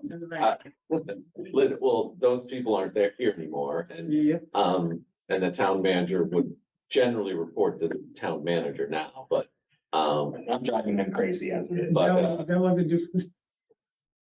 but I'm sure some department heads drive their employees crazy, but Sammy, just to emphasize that though, it's the engineer in this building would review plans. They would go out to inspections on DOT projects, things like that. They don't have the capability of doing drawing plans, a drafting, doing, like the building, the station 340, the firm that we have, they were able to, they have a whole group that's architects. They have sport fields division. They have it's just opened up an awful lot. It'd be like hiring a lawyer and having them come in here without a whole library and paralegals, and you can't hire just one and get the best back. That's an apt comparison, because we use Rick Conti, but we utilize his whole law firm in terms of if he's not available and he has the resources. I was gonna add too, I think Croc they floated it back and forth about trying to provide more regional services, usually zoning enforcement, but I think they might also be looking at engineering as a potential field where, the Croc or the COG could have an engineer that would be shared amongst all municipalities, and they might have their own services, so that might be something to look at. That's maybe more homegrown, but I don't know if we can beat the price that we're getting for. yeah, no, it's all conceptual. And then I just wanted to bounce back really quickly, because I think Councilman Nuccio and we would have brought it up, but it was, May 24th, we had authorized for the bottle fees. See, let me pull that up. It was the 21,000 in revenue at that time, and they were expecting, and they had received 7150, and we approved the resolution 22-23, authorizing the use of those fees towards catch basin / street sweeping, debris disposal costs. And it has an expense account associated with it, so we did authorize that. So I think unless we have changed anything or reviewed it, any of those revenues should be going towards those costs. So want to make sure they're being expended from that account, and might be a follow-up question for Lisa to ensure that those expenditures go through that fund from the revenue account to that expense account. you're talking about the next round. Yeah, the nip and bottle fees for that revenue account that is going towards and offsetting the costs of the catch basin and street sweeping disposal costs in that expense account. Okay. Because that was authorized last year. All right, are there any other questions regarding public works? Seeing none, Scott, thank you. Thank you. We'll get some of those follow-up questions regarding the diesel rates, the testing, the savings, and get that back to everybody. With that, I know we have Trooper Eklund, I believe, on Zoom to assist Brian with the public safety presentation, or law enforcement rather. Okay, give me a second.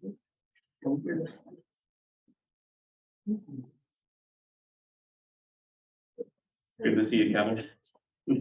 Yes, Kevin and Lori Sherwood, I believe we have on here, both out of there. We see total budget for the state police is $717,000, basically, or $718,000 more or less.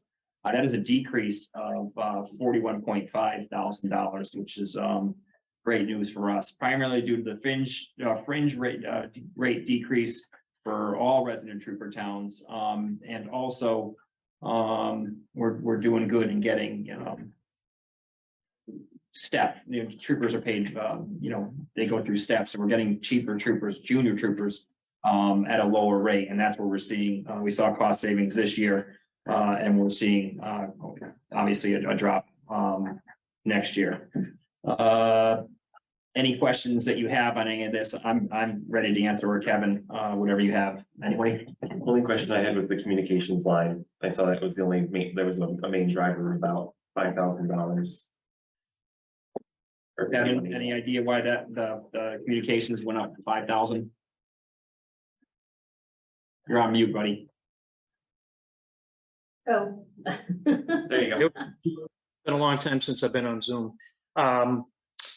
Yeah, the fire chief would probably know more about the communications. It's a system that's split 3 ways with the fire department, our office, and I believe the ambulance service. So it's really not truly part of my budget. It's just something that the town has done for the last many years, and they've split it 3 ways between those departments. So to be honest with you, I have no idea what's driving that, but the fire chief would probably be more knowledgeable in that. TN sent us a breakdown of the services they provide to the town, and I can give that to you as you certainly picked a scratchy point for Kevin. Yeah, because that's is that a part of or any relation to the tower that we acquired from one of the news stations, wherever WSS? No, nothing like that. This is they did a different formula. Okay. On how they break out the calls for service that they handle. And what does TM stand for? Thank you. Oh, God. It's the town. Talent Mutual Aid, dispatch Yeah. is what it really is, but forever it's been called TN, and sorry, No, it's okay. I swear. I would never It's do the that. building over there that does 911. Right. Oh. So No, go ahead. the total amount did the total amount change, or just the formula between the 3 departments? The 3 departments are split up equally. Okay. The actual cost went up, so that times 3, 15,000 or something for the services they provide. You're gonna get us some more information about that?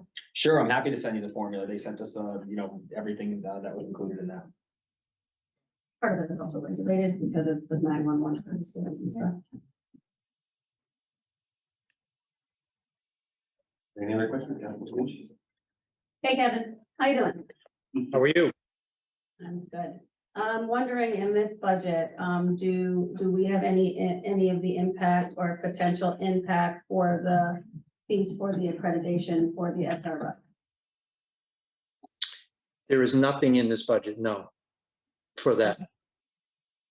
I'm hoping we get that fixed, but if not, then, do we have any idea what we would be looking at, or Brian, what we would be looking at for the consultant fees to start doing all the As and Os to get the accreditation for the SROs? So the way it was explained to me is that the resident troopers offices would the resident troopers would be handling that. As you know, when we discussed with the commissioner, I said, if you make me do that, we're gonna have a trooper do that. They said they were gonna try to get somebody to come in and assist, so it wouldn't be that impacting on the resident troopers. So we have no idea which way that's gonna go, whether that position is gonna be filled or anything. So we're in a wait and see. There's an extension coming in regards to the research that is gonna get pushed out for us. It was this coming July. I believe it's been pushed out a year. Yeah. Post has reached out a couple times on some different classes in regards to how the process may work out. But again, it's kind of premature in flux for having the class, but then we may have a person there to assist us with it. Okay, and then the only other question that I have, Kevin, is not in relation to the budget, but in the stats that you have. This is one thing that I kind of hope would not return to pre-COVID levels, but it looks like, we're seeing an increase in criminal investigations, burglaries, I hate that word, larcenies, and all that, definitely the traffic citations, but, I'm wondering if there's anything in there that we should be looking at or worried about, or is it a staffing thing? You know, I can't ask you what's driving it, because that's, a stupid question, but, how do we feel about that in relation to the staffing? Well, I don't have those numbers right in front of me, but, I don't know if it's necessarily a staffing issue. It's hard to really, nail that one on why that's happening. I think a lot of those burglaries had to do with a lot of the car breaks that we were going through and that we had for that period of time. We did move one of the guys on a 6 to 2 shift. So I do have one of the troopers working 6 p.m. to 2 a.m. to kind of get some overlap into the midnight shift. But, I think all of even big cities in Manchester, Vernon, you name it, are having, a lot of issues with property crimes and the car breaks and the stolen cars and things like that. And they're full-time PDs with, officers working, all 3 shifts. So it's really hard to say if that's a staffing issue. So I'd have to look into that a little more. And again, unfortunately, I don't have those stats in front of me that you have in front of you right now. That's okay, yeah, it's in the book. I just wanna make sure that, we're doing what we can from a safety perspective. It's never comforting to see criminal investigations and such going up. And then I had another question here for you, and it just went in and out of my mind, the traffic citations. I love that you guys have put up the signs and stuff, but, is there any thought to maybe buying a few more, increasing that, because I still get a ton of emails, texts, and phone calls about speeding, and I can't keep telling people we can't put speed bumps in every road. But, if we're giving out more tickets to people who are speeding and such from an enforcement perspective, maybe that would curb the behavior, or with those signs, would it be helpful to get more of the speed signs and such? Well, we did just get the ARPA grant, the rural road grant through ARPA, which, the guys now are starting to, we're starting to use that, that grant. That grant's good for a year. It's about a $50,000 grant, and you kind of break it down into quarters. I think it's like $5,000 per quarter that you need to utilize. And then they keep kind of reviewing it, making sure that, the guys are out there that obviously making the stops. So I think that grant just kicked in at the beginning of the year. So I believe that should have a pretty good impact, on some of the speeding problems. I don't necessarily think we need to buy more signs. We do move them around the best we can. Come wintertime, we kind of put them away if there's a lot of snow, because we just don't want to get them damaged because they're pretty expensive. But they do have an impact. They do work. We keep the stats on those. But I don't know if we really need to purchase more. I think the 2 that we have work pretty well that we keep moving around. Okay, well, I think that's just something for us to consider at some point, if you feel like we need to add more of those. Yeah. That's something I think it is a good deterrent. So that's it. That's all I have. Thank you. Any other questions?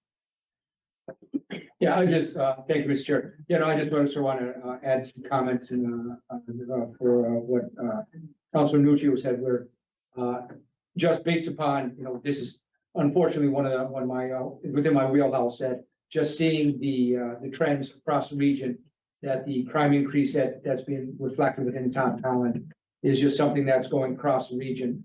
I mean, as Mr. Foley said, all the way from Vernon, all the way out to, you know, Danielson, my corner of the woods, out there where I work, that we're seeing it across the whole region, just talking to the state's attorneys that I work with in the area, that it's just something that's, you know, has really exploded, unfortunately. So I think that's something that, looking down the road, that we're gonna be needing to address.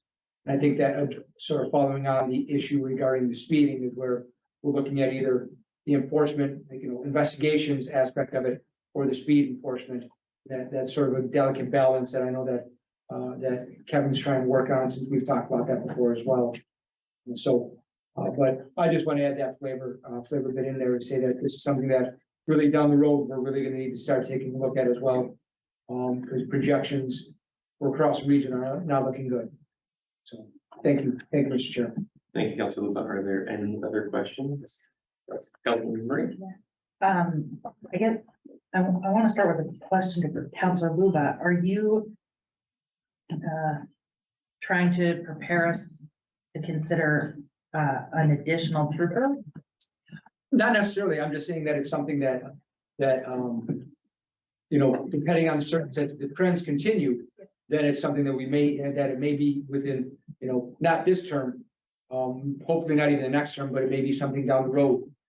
If it continues the way that it is, just seeing what I'm seeing, that it may be something that we may have to start taking a look at, or making alternative arrangements with Troop C and other assistants, but you know, that's something that hopefully will not come to pass.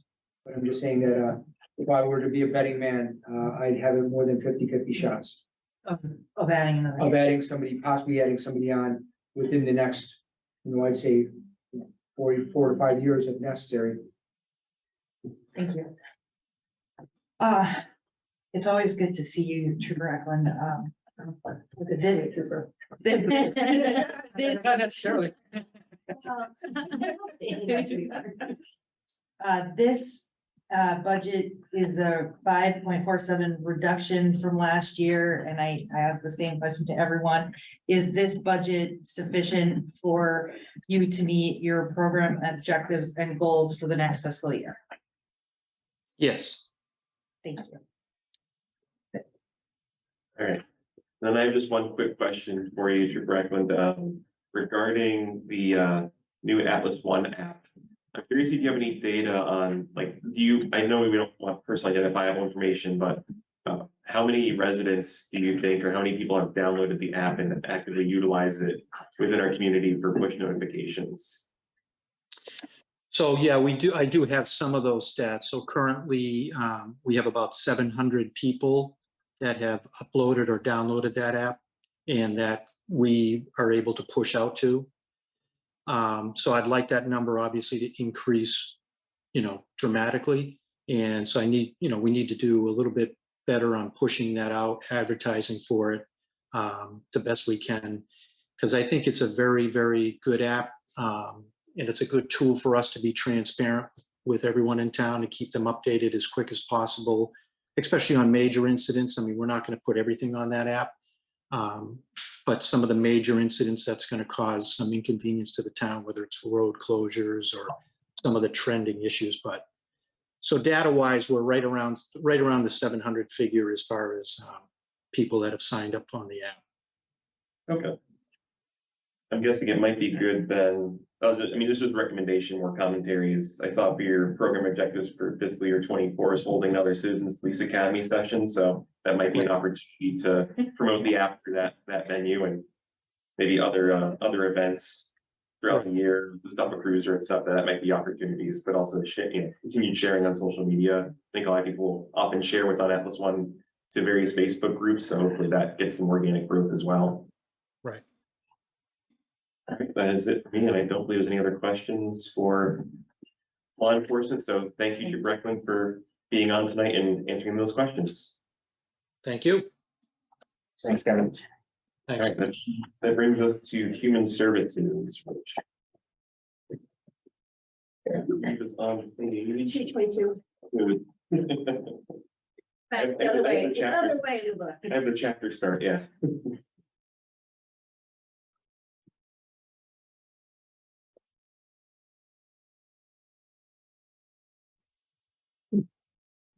Okay.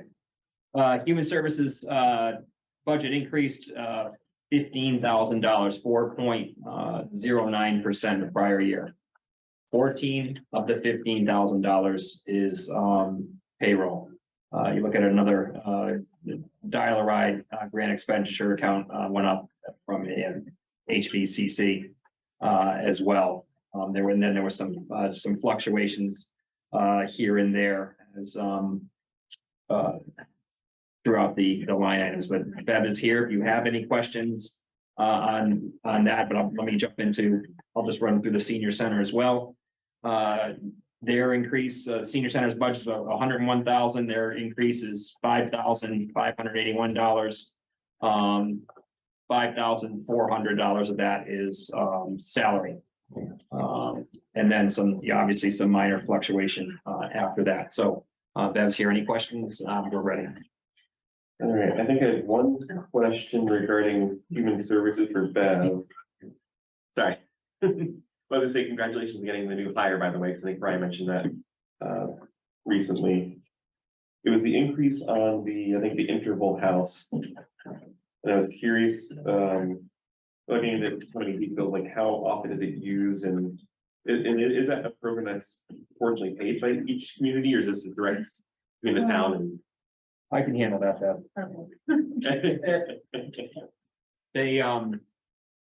They provided us with the number of people they've helped in crisis in Tolland, and I can get you those numbers. I don't have them with me. Do you have them with you, Bev? 21 Yeah. women last year, or people last year were assisted. And where we found that was the visiting nurse health services. You see, it was a wash on either one, and we haven't gotten billed. We used to get billed from them. We haven't gotten billed. So we pushed it over to there. I'm trying to increase our town's awareness and effectiveness in dealing with domestic violence. And I know State Representative Nuccio also has some plans down the road to increase as well. So interval house is fantastic. And so for those who don't know what interval house is, if you're a person who's in crisis and you need to get out of the house, interval house is going to take you in. And they did it 21 times this year. They take somebody in and house them, children, everything. You'll see that I'll do fundraisers here and there for different domestic violence or women's shelters. That's one of the ones that I'll try to do. And I'm likely going to do with the Tolland High School football team. At least it was arranged with the previous coach. Hopefully the new coach will embrace that as well. All right, and then the bounce really quickly over to Kim, because I see there on the camera, and I had a question mark next to one of the program objectives was beginning the process to build the outdoor pickleball court at the senior center. So I just wanted to ask where you are in that process, and if there's any desire to up, I think the timeline, Ryan, if I recall correctly from the capital budget, we had adjusted the date for the pickleball court, or is it still out a few years? The pickleball court's out, I believe, to 26, 27, Okay. possibly 27, 28, but at the senior center? That's a Herring Cove. Yeah, that's, yes. The You one can in address that, but we were looking at what is the garden area. Okay, Which started out as a bocce ball court, turned into a garden. And now, Kim, we were looking at doing a smaller one at the senior center. okay, so the second question, okay. Currently, Kim, we go to the senior center, the rec center. Right, we go to rec center on Wednesdays, but that's very limited because when summer camp is in, we can't play there. If there's the blood drives, we can't play there. So it's very limited when we can play, and we have one session and a lot of people that want to play. No, that's great. My brain initially was going straight for Herring Cove, and I didn't fully conceptualize that it was actually adding a pickleball court right near you guys. No, that's great. Yeah, thanks. All right. Are there any other questions for human services in senior? Councilman Nuccio, I'll let Councilman you to check out first. Yes. You go first, sorry. I'm sorry. Does this cover recreation? No. Not yet. No, not yet. Guess it's just more of a comment than, wait a minute, me. All right, it's really just more of a comment. I know I'm always saying these things, but Bev, I want to say Bruce, and just really great people. I work a lot with Bev on 2 committees. And she's a great asset, and I wish we could support human services more because we have a lot of people in our town. I just feel like for 2 people, the amount of work that they do is just, you know, really thankful, I think, this job sometimes. I think Sammy or someone asked earlier, you are seeing, or maybe it was you, Lou, I'm sorry, you're seeing an increase of people that need more assistance than past years. Is that would that be a true statement? Yeah, I mean, we're seeing the indicators of people coming and applying for fuel assistance, food bank, different issues. One of my staff members, Jean Pitney, is the trained choices counselor for Medicare. So we have a lot of people come in then, and then we're referring them to the tax programs and other programs. So people are seeking more information than in the past and wanting to find out programs. And we do have crisis. We do refer to the info house. We do. Okay. That's not really, because I just saw like on page 226, but for some reason I highlighted households assisted with private fuel and utility bill. It looks like it's going, the number's going down, but I'm sorry. on page 226. One reason I highlight household assisted with private fuel utility bank funds, does that number look like it's going down from the previous year? Do you mean? Fuel assistance?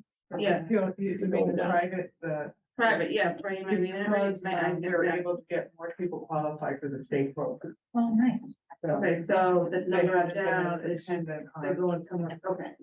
And then Operation Fuel also opened up, and you could apply directly to them. Oh, okay, that's clarification, but that's really all. I have. Okay. Thank you, Councilman. Check. Lucio? Thank you. Brian, I had a question regarding the payroll. This is going up 6.1% and 4.6%, which I think is higher than what the contracted rates were, but I'm trying to remember, when did we put the admin in? Is that the annualization of the admin? Yeah, it was, That's probably what's doing it. it's a full year. We didn't have her as a. We didn't have it as a full so year, It's an right? annualized for the support person. That's what I thought. I just wanted to ask to be sure of the admin. And still at 0.71 though, right? Still not full-time for that position? It's the same amount as it is for the year budget. Okay, and I'm glad to see the senior numbers coming up, for people that are coming to the senior center, so I have a soft spot for the senior center. I like the idea of the pickleball court, and I think we need to try to find a way to speed that up on our thing, because I Just have think, to figure out how to fund it. I said that last time, I'm like, by the time we do it, nobody's gonna be playing pickleball anymore. But, the domestic violence piece that's on here, is this a new contract with Integral House, or is this just? This is the first time we funded them. They have requested for years and we've kept it down. But then we looked at the budget and I realized that visiting nurse, they're providing services, but they haven't billed them in a year and a half. So we thought it was, Brian, it was a good opportunity to. We get a fund lot it. of needs requests from different nonprofits. Yeah. All the time. Oh, I know. And then the 21 people, do the math. 21 people in crisis getting a house overnight. Howard Johnson's ain't gonna get you in there that cheap, so. No. And it comes with a full array of, kids and food, and just everything. So my next question in response to that, because as you had mentioned, there's a lot that is going on with this here right now. The 21 people, is that an increase from what we've seen in prior years? Is it a flat number? I don't have the complete stats with me, so I'd have to check with them. Okay, I'd like to understand that, and I'd like to also understand if this is something that we are looking at from the mental health task force perspective, trying to find what we can, because this is now you're talking, you know, most of the time you've also got kids involved and stuff like that. So, the LPC, looking at, you know, what's coming from the LPC. Or, you know, I know the opioid settlement money is gonna be coming in soon, the local prevention council. The opioid settlement money is gonna be coming in at some point soon also. So I just like to make sure that we're crossing over with the mental health task force. There's a new person starting the 27th because we've been without that position since the beginning of January. And those are the tasks that I'm gonna be working with that person on, is to figure out the need. And we actually had a mental health task force into the house came and then they spoke and talking through some good stuff. So we're trying to get the word out there as well. Okay, and then I just want to make sure I fully understand, the HBCC has an offsetting grant, right? So we should see an uptick in the $1,200 somewhere on the grant side? Yeah, that came from DOT's money. Yeah. Yeah, so we did increase. We increased the grant also? It's a wash. Yeah. So it's a wash, it's, okay, and the 256? 226. Yeah, okay, oh, yeah, you're right. The visiting nurses then, so we're just. Oh, they're just, They have not contacted me in several years. Kim can confirm they provide services, they do blood pressures, they must have another funding source. for Yeah. it, and they're not billing the county.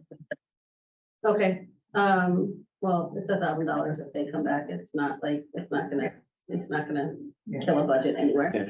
The only other thing that I had is looking at, again, your case management numbers and everything. The juvenile review board management, I noticed where you're projecting that that's going to double. And I know there's a lot of concern around the funding of the JRBs and the YSBs. How are we managing the double of the cases for the JRBs? And again, are we like, We just have one active case now, and we're probably only seeing one a month, and no surprise, it isn't more, so we have tapered off, but we do have an active case that we're pursuing, that has come to us. okay, and from a funding perspective, are you finding that the funding that you're getting from the Yeah. the state level is adequate enough to deal with that? Yeah. Okay. All right, that's it. Thank you. Thank you. Are there any other questions for human services and senior services? Councilman Murray?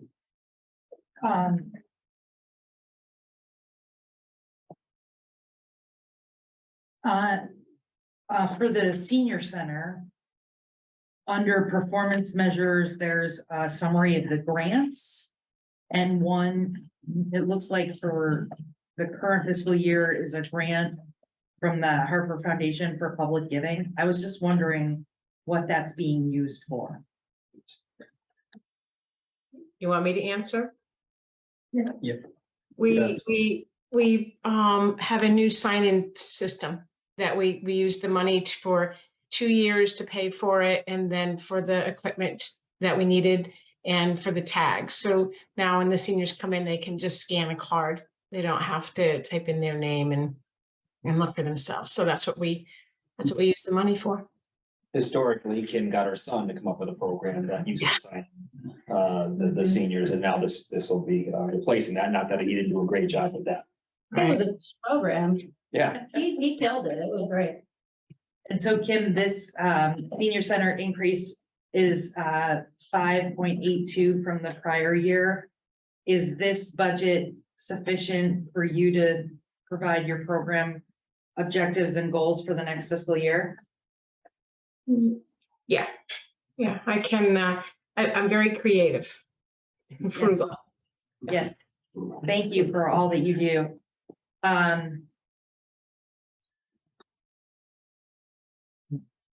Bev, I just wanted to join my colleagues in thanking you for everything you do.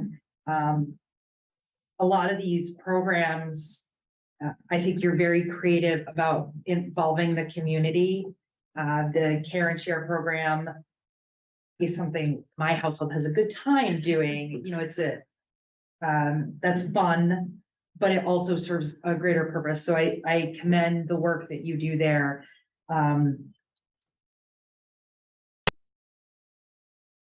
And I guess it's my same question, is this budget, which is I lost it, 4.09% increase sufficient for you to meet your program objectives and goals for the next fiscal year? Yeah, and I also want to say, because we have a new direct person, Megan, who's doing a phenomenal job, it's really freeing me up to get back into human services full time and to pick up a lot of tasks, but they're not coming on Sundays, so. That's great. I'm glad to hear it. I'm very happy, and the summer there. Yes, summer theaters. Yeah, and anytime, the announcement comes out on what the play is gonna be, that's gonna be very exciting. As soon as I get the license. All right, all right. I already know what it is. No, no, it's noticed. Got it. Thank you. Thank you, Councilman Murray. Councilman Nuccio, you got a follow-up? I do. Thank you, Katie, for pointing me to that page. I had notes on it and I didn't even go there. But I noticed that the YSB supplemental grant is projected at 0 for this next upcoming year. Do we know why? Yeah, and I just had a one-time grant that we got. The So, YSB grant? yeah, that was extra money last year they had from COVID. And they just were pumping it through, Okay. so we get I believe it's, And then the $1,203, it looks like according to this, it was received in this money. current year. That was the increase in HVCC. If we can, it's a grant funded, the DOT, so it'll continue every year, so we had to up our budget. But the grant didn't increase for next year, just the expense did. The grant is flat at $30,585. Would that go up by the 1203? It's not gonna go up again. I'll have to look at why. I get what you're saying, because we made that expenditure and we had already Right. gone out, but Yeah. Yeah. So that, I don't know if that's a duplicate. it might be a duplicate then. We may have just found you $1,200. How much? $1,200. So we can buy that the whole country. Yeah. That's it. Thank you. Thank you. Are there any other questions? All right, seeing none, thank you. Thank you, Bev. Thank you, Kim, for your presentation. I think that brings us now to the library. All right, this is my favorite. And I'll explain why. So as I explained the process, everyone presented their budget. I looked through all of them, came back, and made cuts. Barbara cut herself all over the place. It was certainly refreshing. Her budget at $450,569. Her salaries are up. Salary of that 18.6 increases in salary, but the budget increase is only 14.9. So she cut herself in training and development, office supplies, program materials, books, and subscriptions. If you look, dues and memberships flat, professional services flat.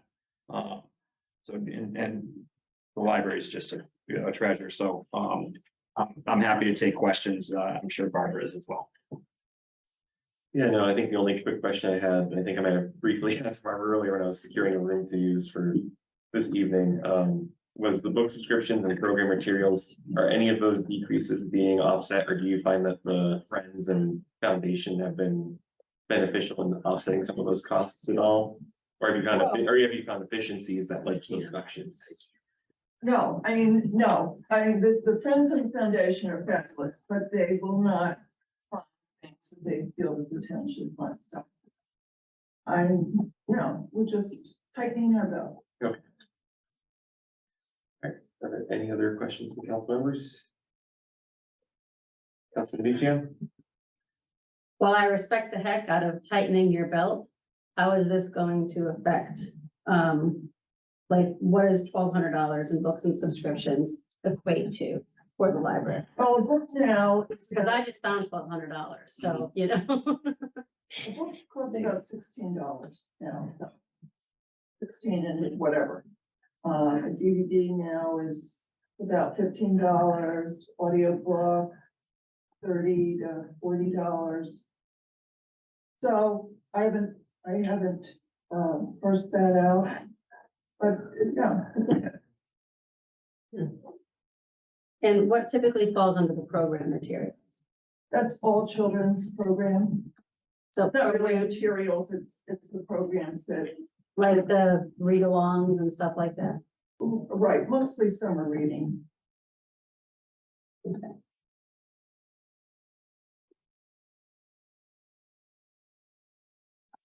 Um.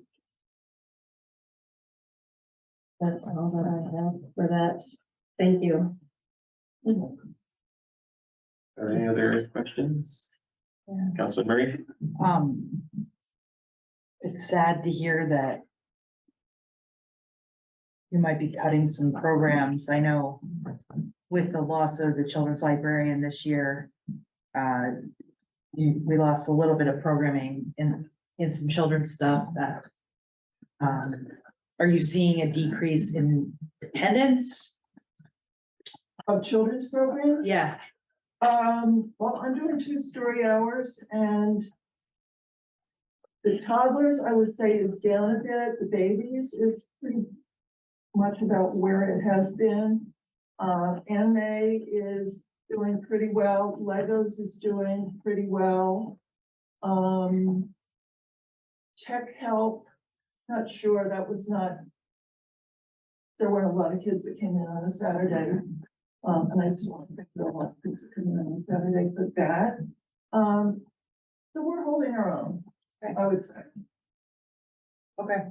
So is this budget, which is a 3.43% increase, sufficient for you to meet your program objectives and goals for the next fiscal year? We can squeak by. I'm just gonna add, I don't like that we can squeak by.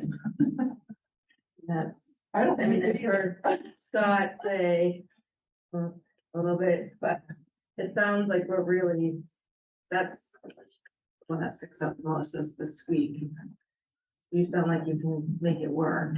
I mean, maybe teams $1,200. It's something, but.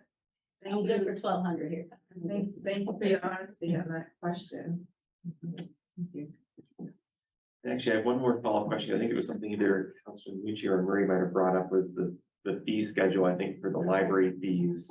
And I think there was a question on what that encompasses. I believe we passed the policy. It didn't include like the board games, like the lawn games. There's probably fees associated with the 3D printer. So I think just if you want to clarify what fees the library still collects for. Sure, so thank you for passing that free policy last April, May. So that involves really books and DVDs, music and CDs. We still charge overdue fines for the more costly items like the Nooks, the games, the London, the museum passes, the hotspots. It's a cut. I mean, it's a cut in what you're receiving, but I think that our patrons are much happier. I know the staff is happier not to have to nag about 15 cents, you know, small potatoes, but it's made a difference. And I think on top of that too, there's also been some of the updates to the auto renewals and other software. So a lot of people don't really worry about things being overdue. They get either a text or email if they sign up for it. Yeah. Any other questions? All right, well, thank you, Barbara.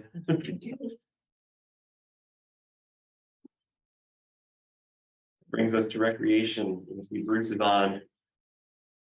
Bruce is the lone survivor here. All right, thanks for being on, Bruce. Thank you, Barb. Yep. Okay, recreation total budget, $171,236. That's an increase of $26,766. That is entirely payroll, I believe. And we have answer any questions I want. Let me just touch on CIP. Because Bruce has nothing in this year's CIP. Turf pushed out to 26-27. That I've spoke about that here. Pickleball courts, 26, 27. Those two could be moving in opposite directions, at any point. There was a recommendation to the very loose recommendation in CIP for a multi-purpose athletic field, in a few different places.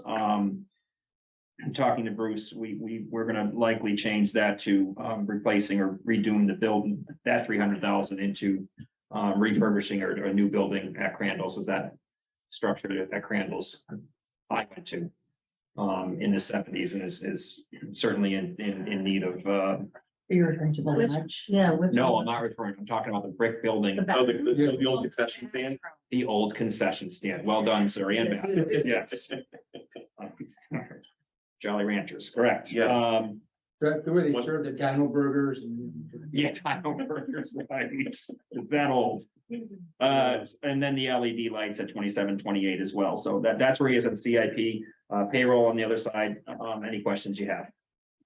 I beat you this time. You went, I went first last time.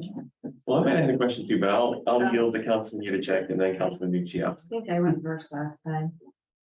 Okay, good. I'm good. All right. Cause I'm quick, right? So Yes. again, Bruce, I get to work with Bruce monthly and he's been a great person to work with along with the advisory committee. So it's a great group. I just wanted to point out, and I think, first of all, how's it going with the part-time person being full-time? Has it been a lot of help for you? They start hopefully March 27th. Oh, they're full-time, they're not even working yet. It's took some time. It's part-time too, it's a new position. It's part-time, but I thought that started. No, I And think we- we just- We hired, Yep. You adjusted the hire date. The other hire date was gonna start on April 1st, when we were starting this process. So now, when we, that was maybe a month or two ago, posting the application, the interviews, and Bruce, you can go ahead and update. She starts the 26th, you said? 27. 27. All right, I apologize, I should have done that. Super qualified. But, that's great that you'll have additional help then. But on page 235, I mean, I think in a lot of these big numbers and are partly to the use of the ARPA funds for people being involved. I mean, it looks like they've jumped up from 2021 to actual 21, 22. They yeah, plus we're coming out of COVID as well. So the numbers back in those years are gonna be lower. Especially 2021, I believe. Yeah. Yeah. But Right. the ARP, It's just like a lot larger going forward. yeah, the ARPA funds have definitely made a difference in our registration for sure. No, that's great. I just want to, I think that's great to see that it actually, the idea is actually working. And then the trips and special events, the actual equipment, 21, 22, 100, but then estimated 1,200, like that seems like a big jump to from 100 to 1,200. Any idea on the big jumpers? For trips and events, well, we had, going back a couple years, we didn't have Celebrate Tolland. We had to do a virtual trick or treating. It's hard to even, I don't even know if we counted numbers for that. Because hard to tell how many people were actually watching our virtual, virtual Halloween parade. So as we started moving out of COVID, obviously people were coming back out, gathering, and these special events started happening. We obviously weren't running trips, due to COVID as well. With the proximity of people being on the bus and all that stuff. So everything's kind of just coming back to normal numbers, if not better. So I think we're going to see a lot of that just because we've been coming out of COVID. Yeah, no, that's great. Yeah. It's really all I've had for Bruce, because I see him in place. I think that's my question, but.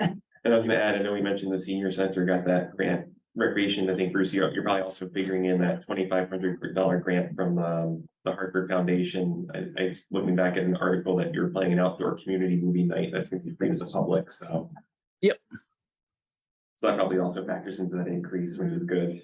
Yeah, we're gonna plan on that for a couple of years. Yeah. So that's all I mean, Vernon used to do it for fun, but they still do, but Yeah, There's- we had planned and then COVID put a squash to it. yeah. We had that ready to go. Councilman Lucia? Thank you. So the 27% increase in payroll, is that the annualization of the admin? Yeah, that's the recreation coordinator, that part-time position we added. It was only from budget from April through the end of this fiscal year. And it's just gonna carry it now for a full fiscal year. Okay, and Brian, you just said something that was kind of interesting to me. We're gonna refurbish the building at Crandall's. But Conceptually, years out, right now, it's still in the CIP is, I believe, the athletic fields, but I want Bruce to consider that. Go ahead. okay, my concern with that is, we stopped 5 or 6 years ago. We stopped really like having lifeguards and having the beach open in the summer. Sure. You know, I know we used to do some fun there. Right now it's Celebrate Tolland if it's at a school, but, and we used to have it open all summer for people that were residents to go swim there. Yep. Gross as it was, we all went and swam there. So I'm kind of wondering why we're refurbishing a building that we don't really use. Maybe people don't go to Crandall's because the building's gross. Do you mind if I, Let's, 1 second, Bruce. And I Okay. also want to keep the building what it's being used for. Okay. Storage. So we don't, it's being used for storage. There's a nurse's station in the back too as well.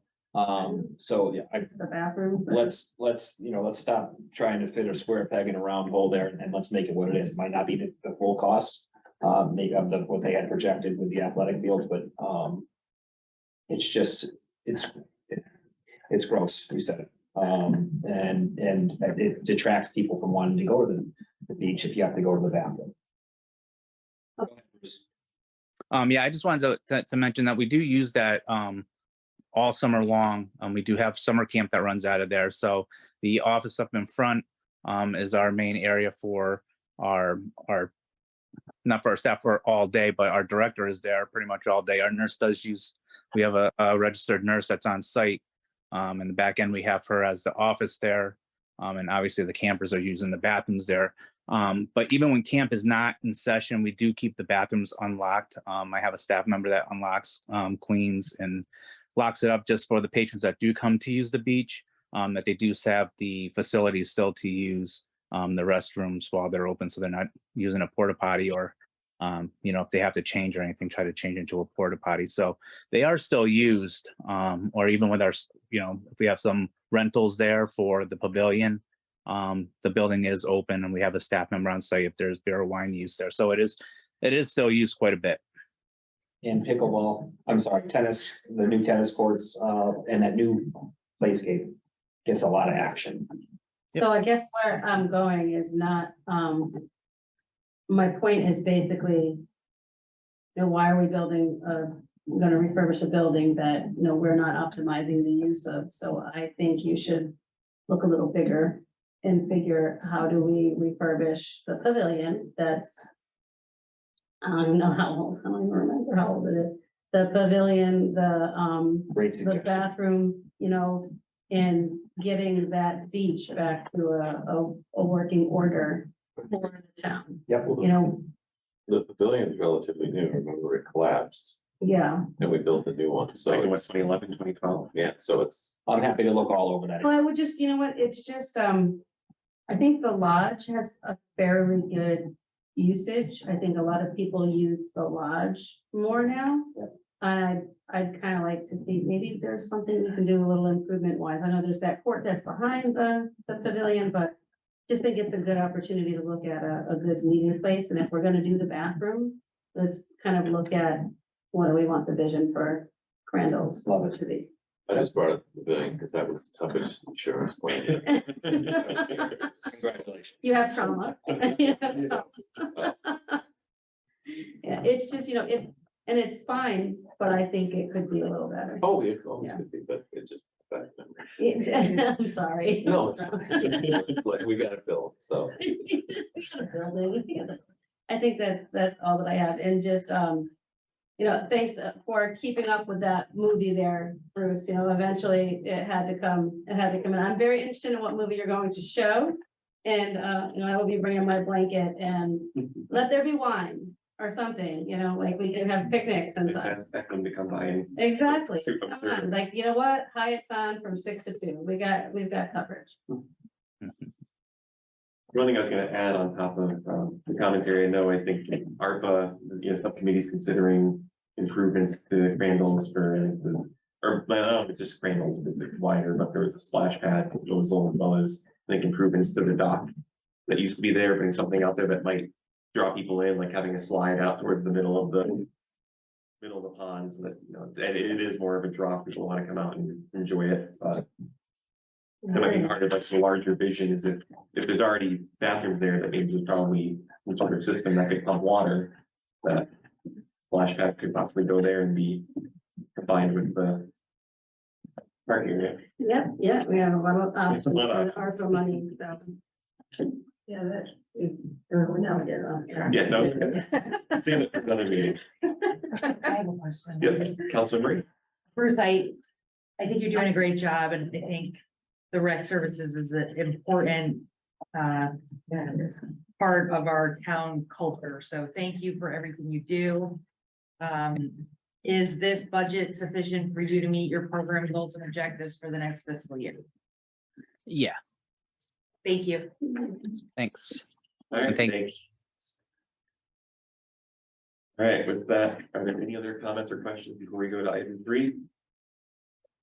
Seeing none, I'll entertain a motion to adjourn at 10:23 p.m. So move. Second. So moved by Councilor Luba, second by Councilman Murray. All those in favor, signify by saying aye. That is, we are adjourned at 10:23. Have a great night.